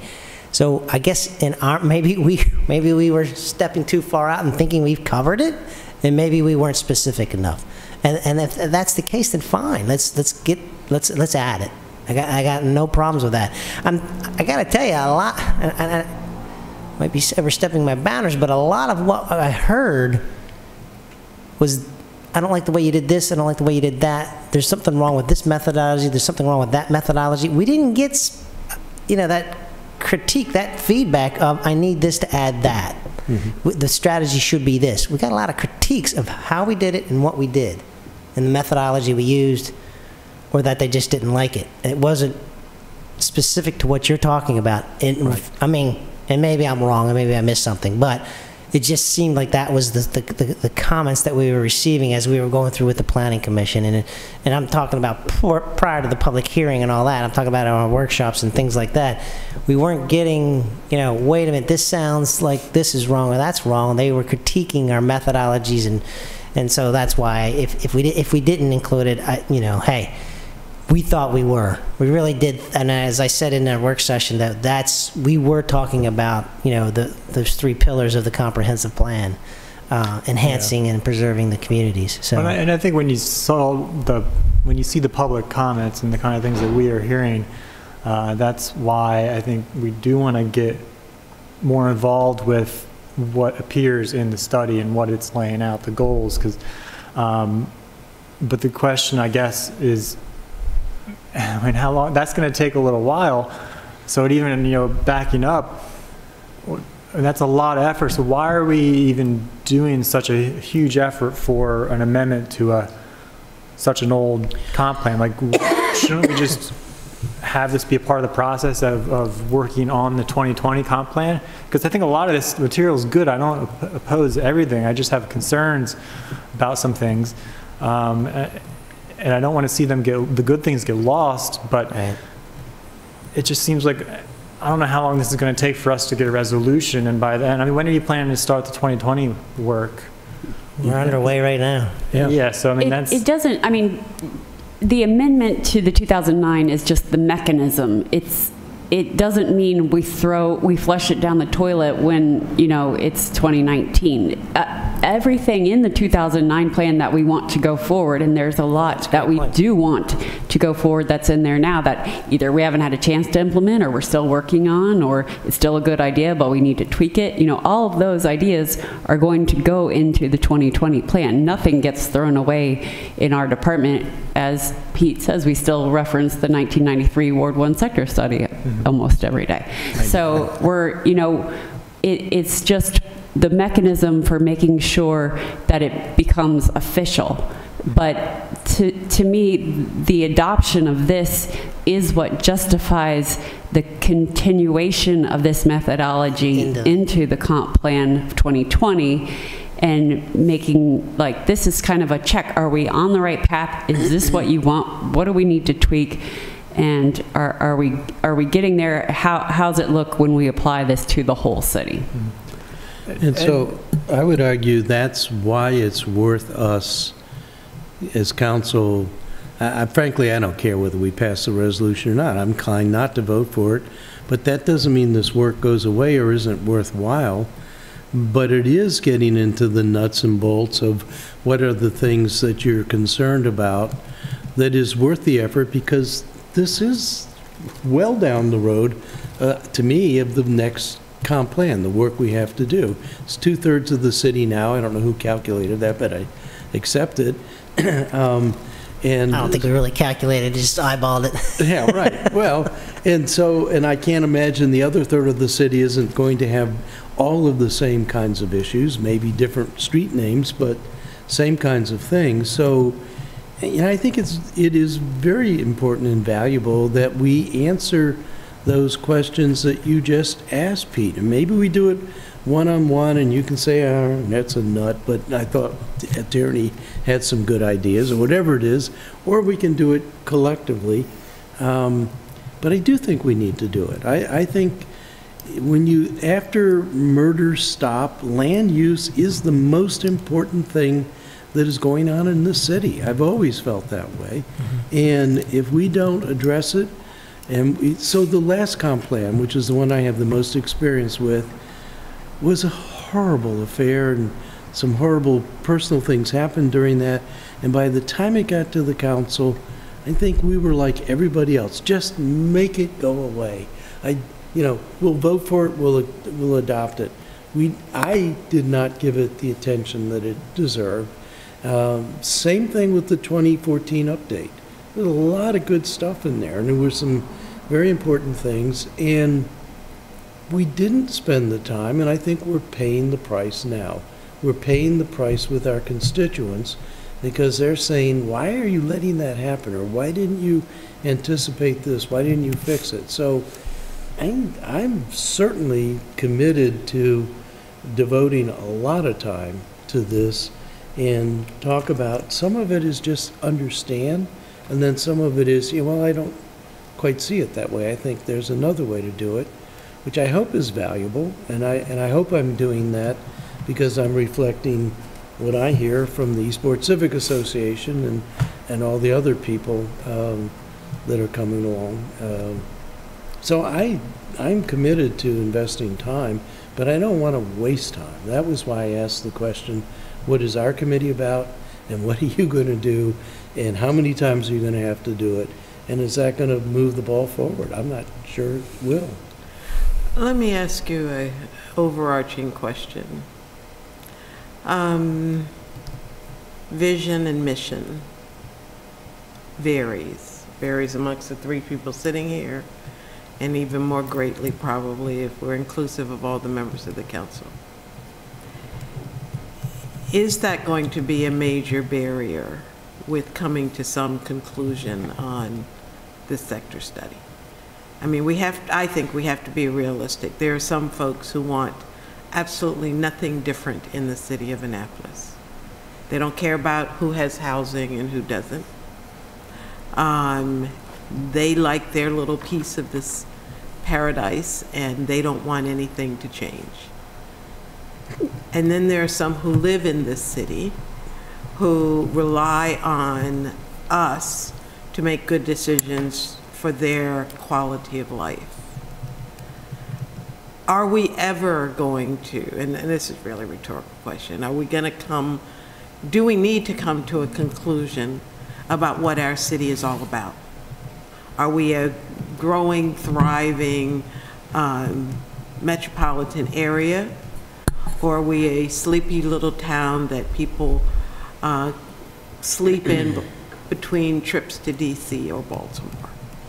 Well, we do have to reach some kind of consensus. That I think one thing we can agree on is that we want our community to be resilient, and that's really the theme of the 2020 plan, resiliency, writ large. We're going to be looking at how to have healthy economy, how to have healthy people, how to have healthy neighborhoods, and everything that means to the people who live here. And we're hoping that the language of healthy, of nurturing, and of resiliency can get us to a point where we have consensus on some of the key things that we need to do. Because, like you said, there's a lot of those kinds of issues that are going to be very difficult to navigate. It seems like we're focusing on traffic. Like that's the only thing that's important to us. I know that there are many on the Forest Drive corridor who have wanted more activity and more recognition. I talked about doing a map some time ago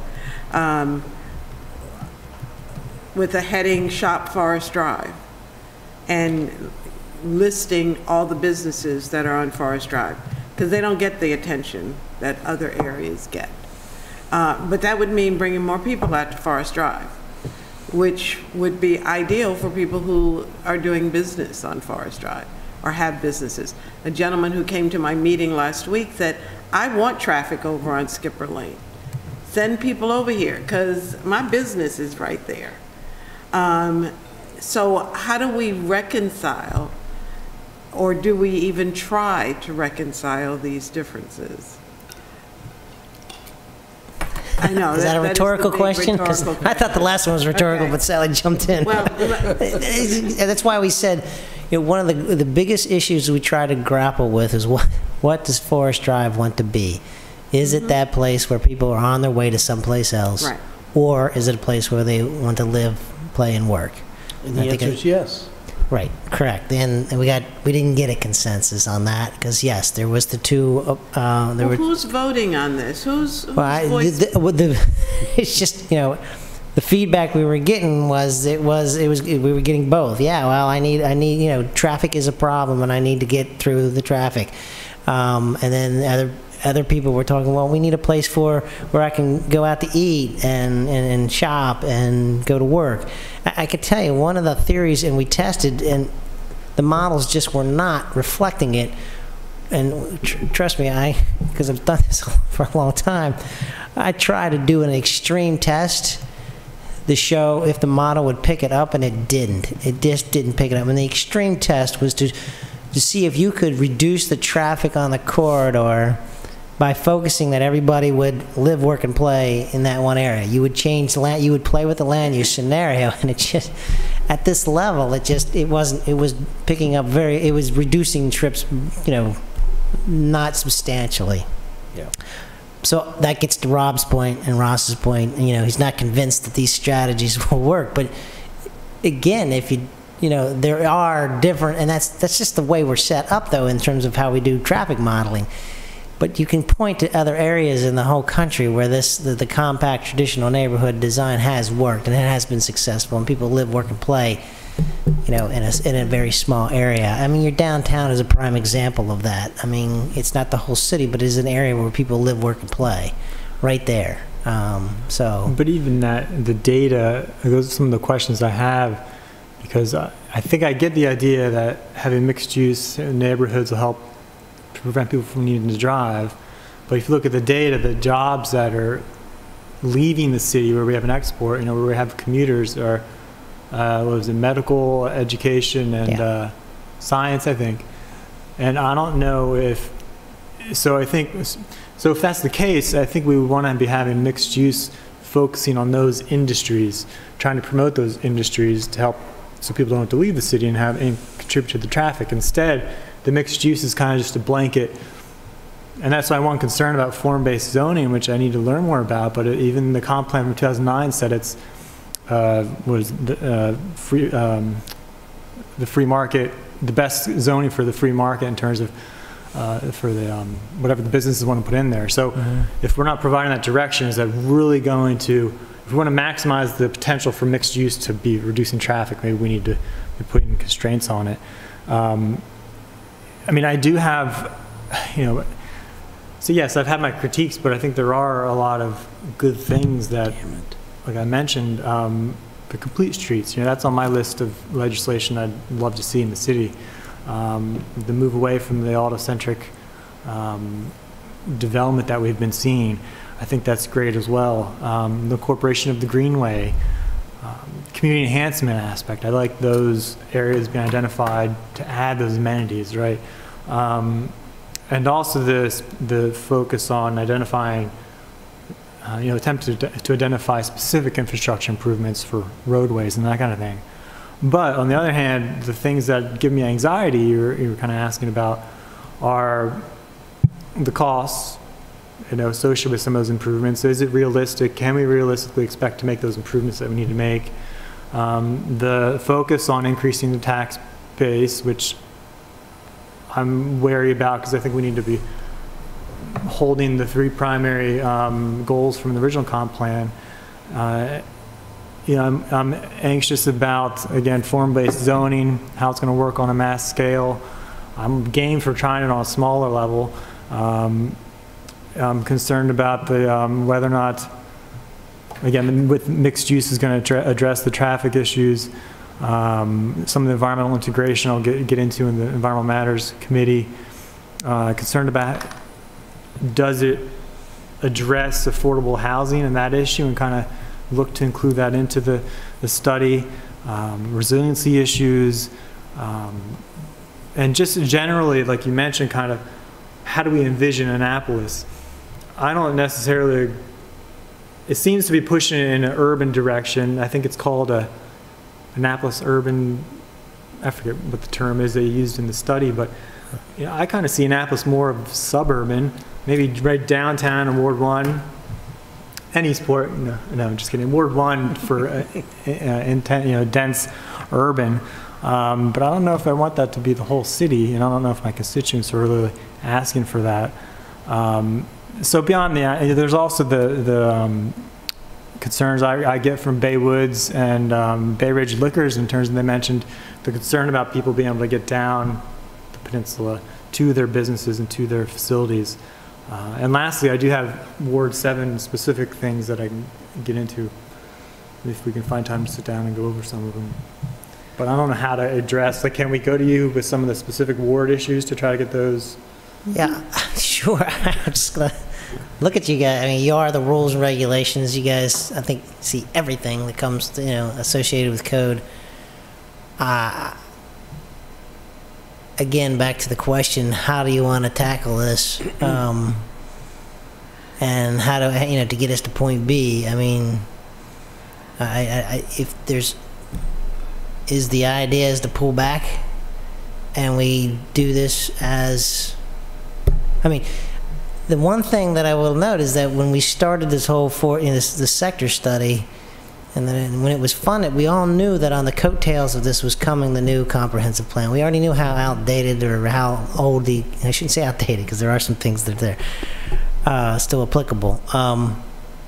That it would be coming on the coattails. I mean, and every jurisdiction goes through this. They're finishing up studies or they're finishing up plans that were done, and yet then you start into the next comprehensive plan. And like you said, you don't throw it out, but it is the mechanism, as Sally said, that the platform where it resides. It is something that was called out for the comprehensive plan, therefore it is a piece of that. It doesn't mean you can't bring it forward, and it's still not applicable. And if there are pieces that are not, then you don't, but you still pull it forward. So I'm looking at you guys to say, how do you want to deal with this? I mean, I'm game for anything. And well, I'm looking at the Appendix E. And Appendix E seems to break the goals down into workable areas, such as zoning and approval process, which of course would come to rules. Those are the themes. Vehicular and transit, which would go to transportation. So does it make sense to send those pieces to the appropriate committees to see if they will endorse the recommendations, first of all, the goal, and second of all, the recommendations, and add another column that speaks to timeline for proposed implementation, short-term, long-term. And cost, dollar cost. And cost. And I hesitate with cost because costs change and who knows when this is going to be implemented. When you say cost, do you say... Is it $1 sign or $5 signs? Okay. I mean, you know, as opposed to exact. Is it low-hanging fruit or is it going to cause... Yeah, okay. big bucks, little bucks. Gotcha. You know. Okay. We have time frame in there, near term, mid-term, long-term. Right. Okay. But what does that mean? Yeah. Does that mean 1 month, 3 months, 5 months? We define, I think it's 1 to 3 years, 3 to 5, and greater than 5, something like that. Okay. So does it make sense, you know, there's some economic stuff that would go to Economic Matters Committee, and then bring all those recommendations back here? Yeah. I'm sorry? Economic Matters? Economic Matters isn't speaking No, they for didn't this want at to do all? it. Well, maybe we could invite them at some point, I don't know. I mean, but does that make sense? I've been trying to figure out how to take this in smaller bites. But there's there's another thing. Everybody, I think, in their gut understands that there's going to be trade-offs. If you get something better, it's probably going to be, but it's very hard to visualize it. So I keep seeing in my mind that part of Forest Drive where is it Brewsters? Brewsters. Let's call them Busters. You know, that is stretched out. It's, you know, it could be better. But I don't have a firm notion of what would be better there. I mean, and I know that having a mock-up of that is expensive, architect time and things like that, but I don't think anybody has the, well, this is what it'll be, so it's worth the extra cycle at the light kind of thing. These colors don't convey it. I think they almost frighten more than they help.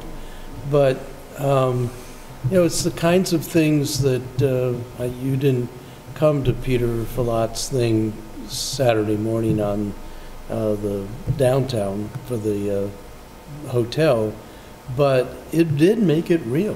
They took what they purport to be the ULI study visions and actually did a animated fly through what it would look like in the 5 different proposals. And they also pointed out that every single one of those would require zoning changes and building height changes. But, I mean, that made it very real. And they showed where the Captain Burtis house is now and where it could be and how it could marry up nicely with that house there and so on. There is no tangible thing that you can sink your teeth into, so all we have is the specters of how it could go bad. And, you know, we do have some experience about how things could go bad. 1901 West Street is my poster child for that. You have some pictures behind you. Yeah, well, yeah, I understand. I mean, I that. understand you are looking for more context. Yeah. So, no, I'll be quiet. Because far be it for me to tell you what your job is, but to me, from policymakers, I need to understand from you if that's a direction that you say is the idea of a property that should be better, then I think we need, It could be, right? Could be better. What is the legislative, programmatic, and capital projects, or whatever the case may be, are the directions or the strategies that you think are appropriate to make properties like that get better? And then what are the other locations of the properties on the flip side is what should we be doing to protect That's the resources? a very fair question. I don't have an answer, but I think it deserves an answer, and that's what I think I'm trying to present to you. I'm not taking that property and designing it for in this plan, but I'm trying to set the stage that allows for properties like that to have the ability. And I keep saying that they don't get it for free, that they can't just automatically. I think, Rob, you've mentioned that some of these properties are zoned way too dense. I'm not going to disagree with you, because I can tell you a lot of the properties in the city don't ever meet their density requirements, because once you balance all the other regulations, they're not meeting that R3 or that R4 density. They'll never get there. And, you know, that's why they go through the plan development process, because they get more than what they could, but they don't get the density that's permitted on that property. Hence, they ask for the waiver for the MPDU. Yes, right. So, these are all the things I'm asking you to tell me. I mean, what I think we're trying to say in this plan is to get the direction of the policy that we agree on all these pieces, and that you come back to us with implementation through zoning and capital projects and priorities of those capital projects and where they get weighted in that capital improvement program and how they get weighted, and you know, programs that we need to start implementing, like Complete Streets. That's really an implementation process that's done through your public works process. They need to create rules and regulations that say, when we do this, this is what it's going to cost, because this is what you have to do to make that to that streetscape. So Pete, we're getting into the weeds, needless to say. Okay. Well, I'm trying to stay out of the weeds. I know, you are, but we are, because we're dealing with Brewster's, which is in the weeds. Right. Okay, so the message to us should be to stay at the 30,000 foot level. No? I'm not answering that question, because I don't think that's appropriate for me to say. Well, but we're looking to you in your professional capacity. That's what this plan is trying to do, is stay at the 30,000 foot level.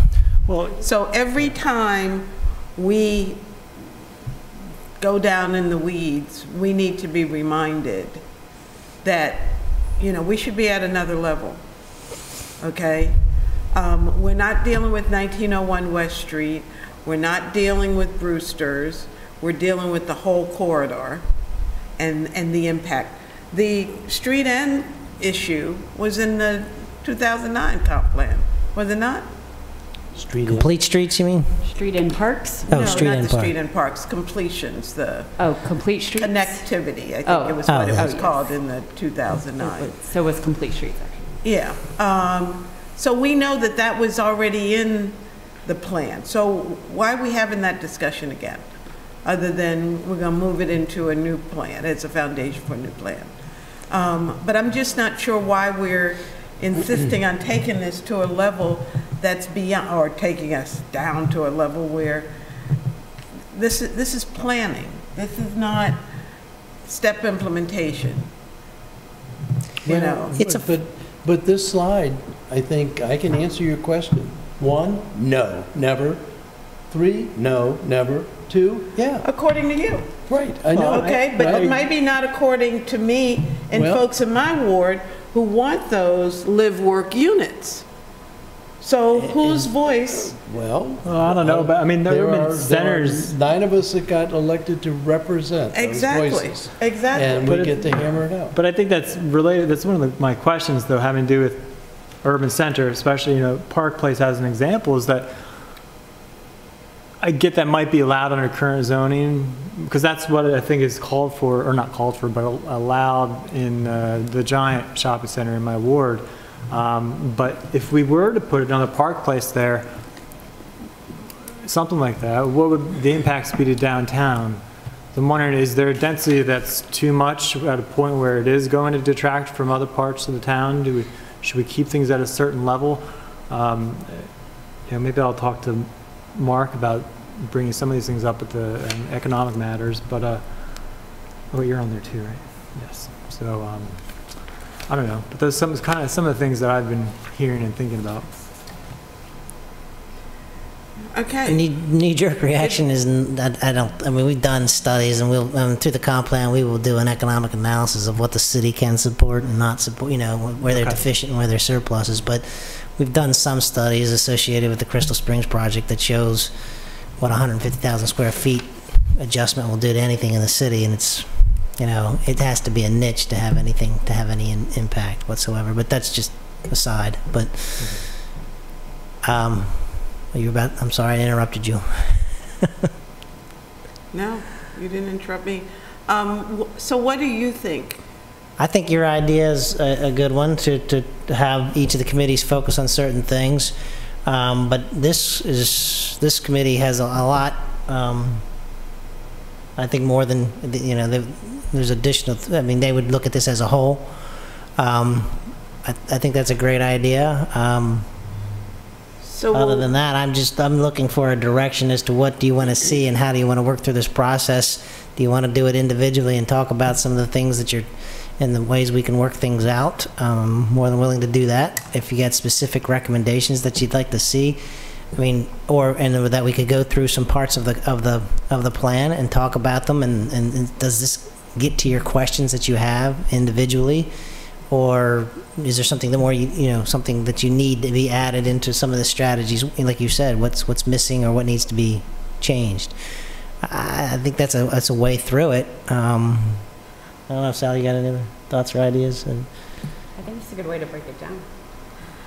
Well, I'd like to suggest that we ask the other committees to take their piece of those goals in the specific themes, yeah. And that at our next meeting, I have a 6:30 community meeting, that we take up land use and design as a committee, because that falls under us, and begin to chip away, and then zoning and approval process is ours. Mobility goes to transportation, bike and pedestrian to transportation, greening goes to environmental matters, vibrant economy can go to economic matters. Okay. Or we'll accept it if they won't. And well, we'll ask them to address those pieces during their next meeting or concurrent meeting. So I'm, you know, heard, based on that direction, we are moving this forward, because the original top 40,000 question was, why are we even doing this? Because it's, you know, we're going into the comp plan, the next comp plan.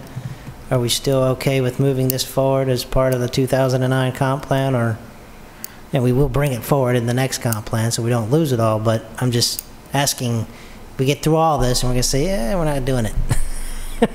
We're not well, my objective, and I'll let my colleagues speak for themselves, this is legislation before us, and I think we should address it. Okay. Whatever needs to be tweaked, we tweak it.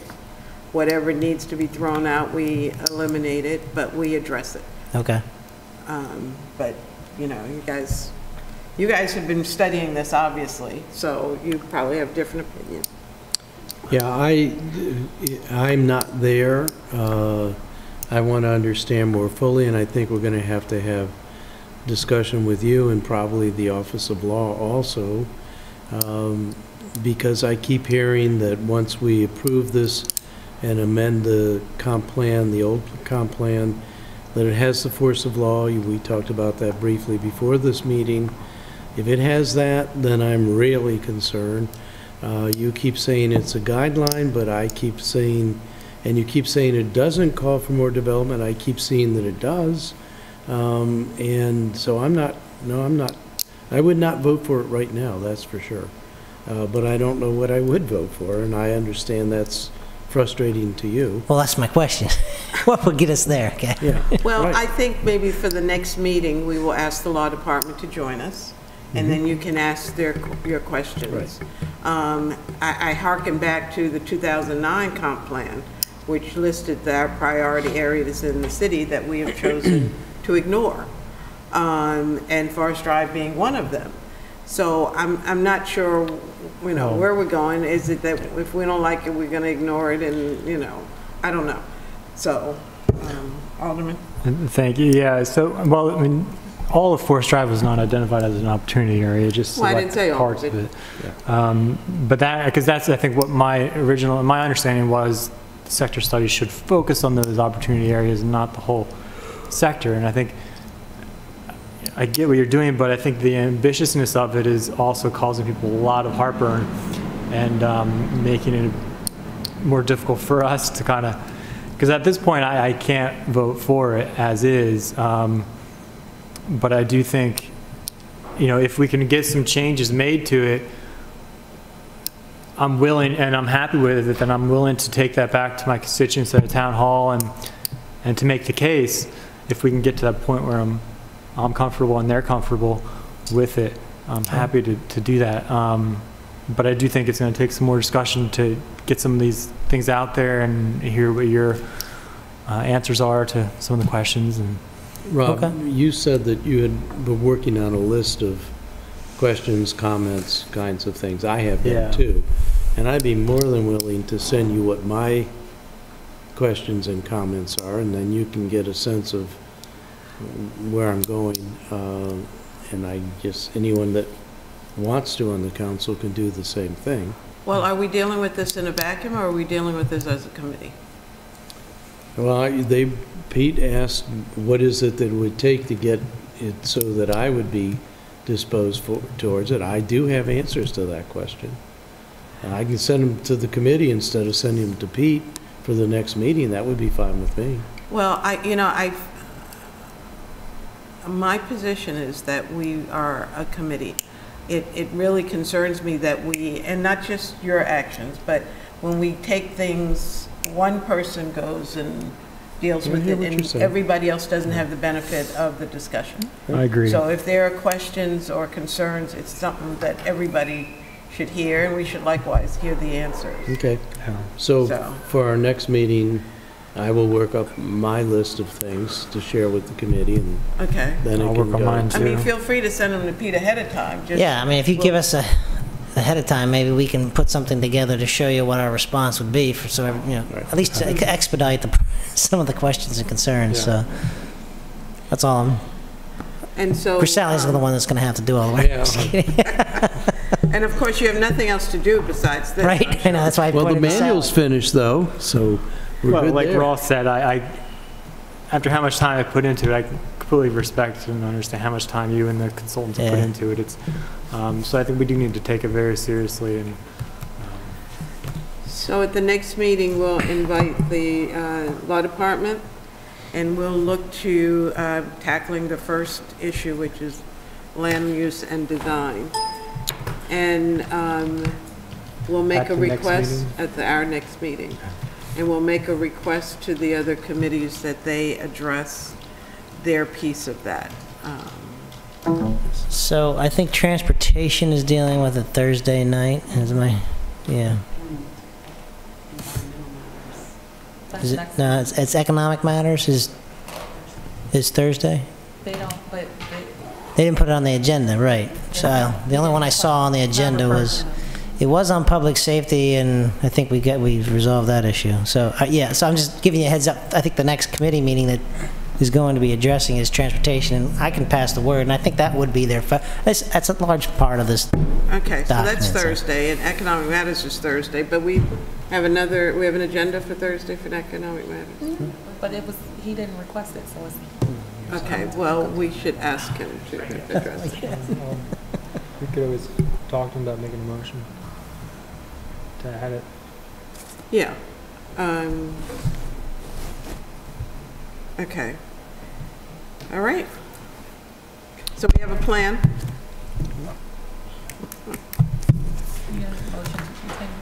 Thank you. Thank you. I'll entertain a motion to adjourn. So moved. No, we need another motion. I'm sorry. Motion to continue with. Oh, okay. I'll entertain a motion to continue discussion of the sector study. A second? Or so moved. Second. Okay, discussion, hearing none, all in favor, please say aye. Aye. Aye. Pete, is there a newer one of these? Takia, do you have a breakdown of who's doing what? Is there a newer one of these? No. This is 2005. You mean with the document? I Yeah. have the document because it's attached. I look at It's Appendix online, E, yeah. Okay. And I'm I'll sure have you'll to be ask able to Teresa figure out for who- permission to get a color copy of it. No, Ross is just talking over, it, so that's okay. You Moved. used to work with two guys, you guys just talk however. Okay, I'll entertain a motion to adjourn. So I thought moved. we did. No, we had no. not. No? Okay, all in favor, Second. please say aye. Aye. Thank you. Are you going to the caucus? No, I've got Newtown coming together.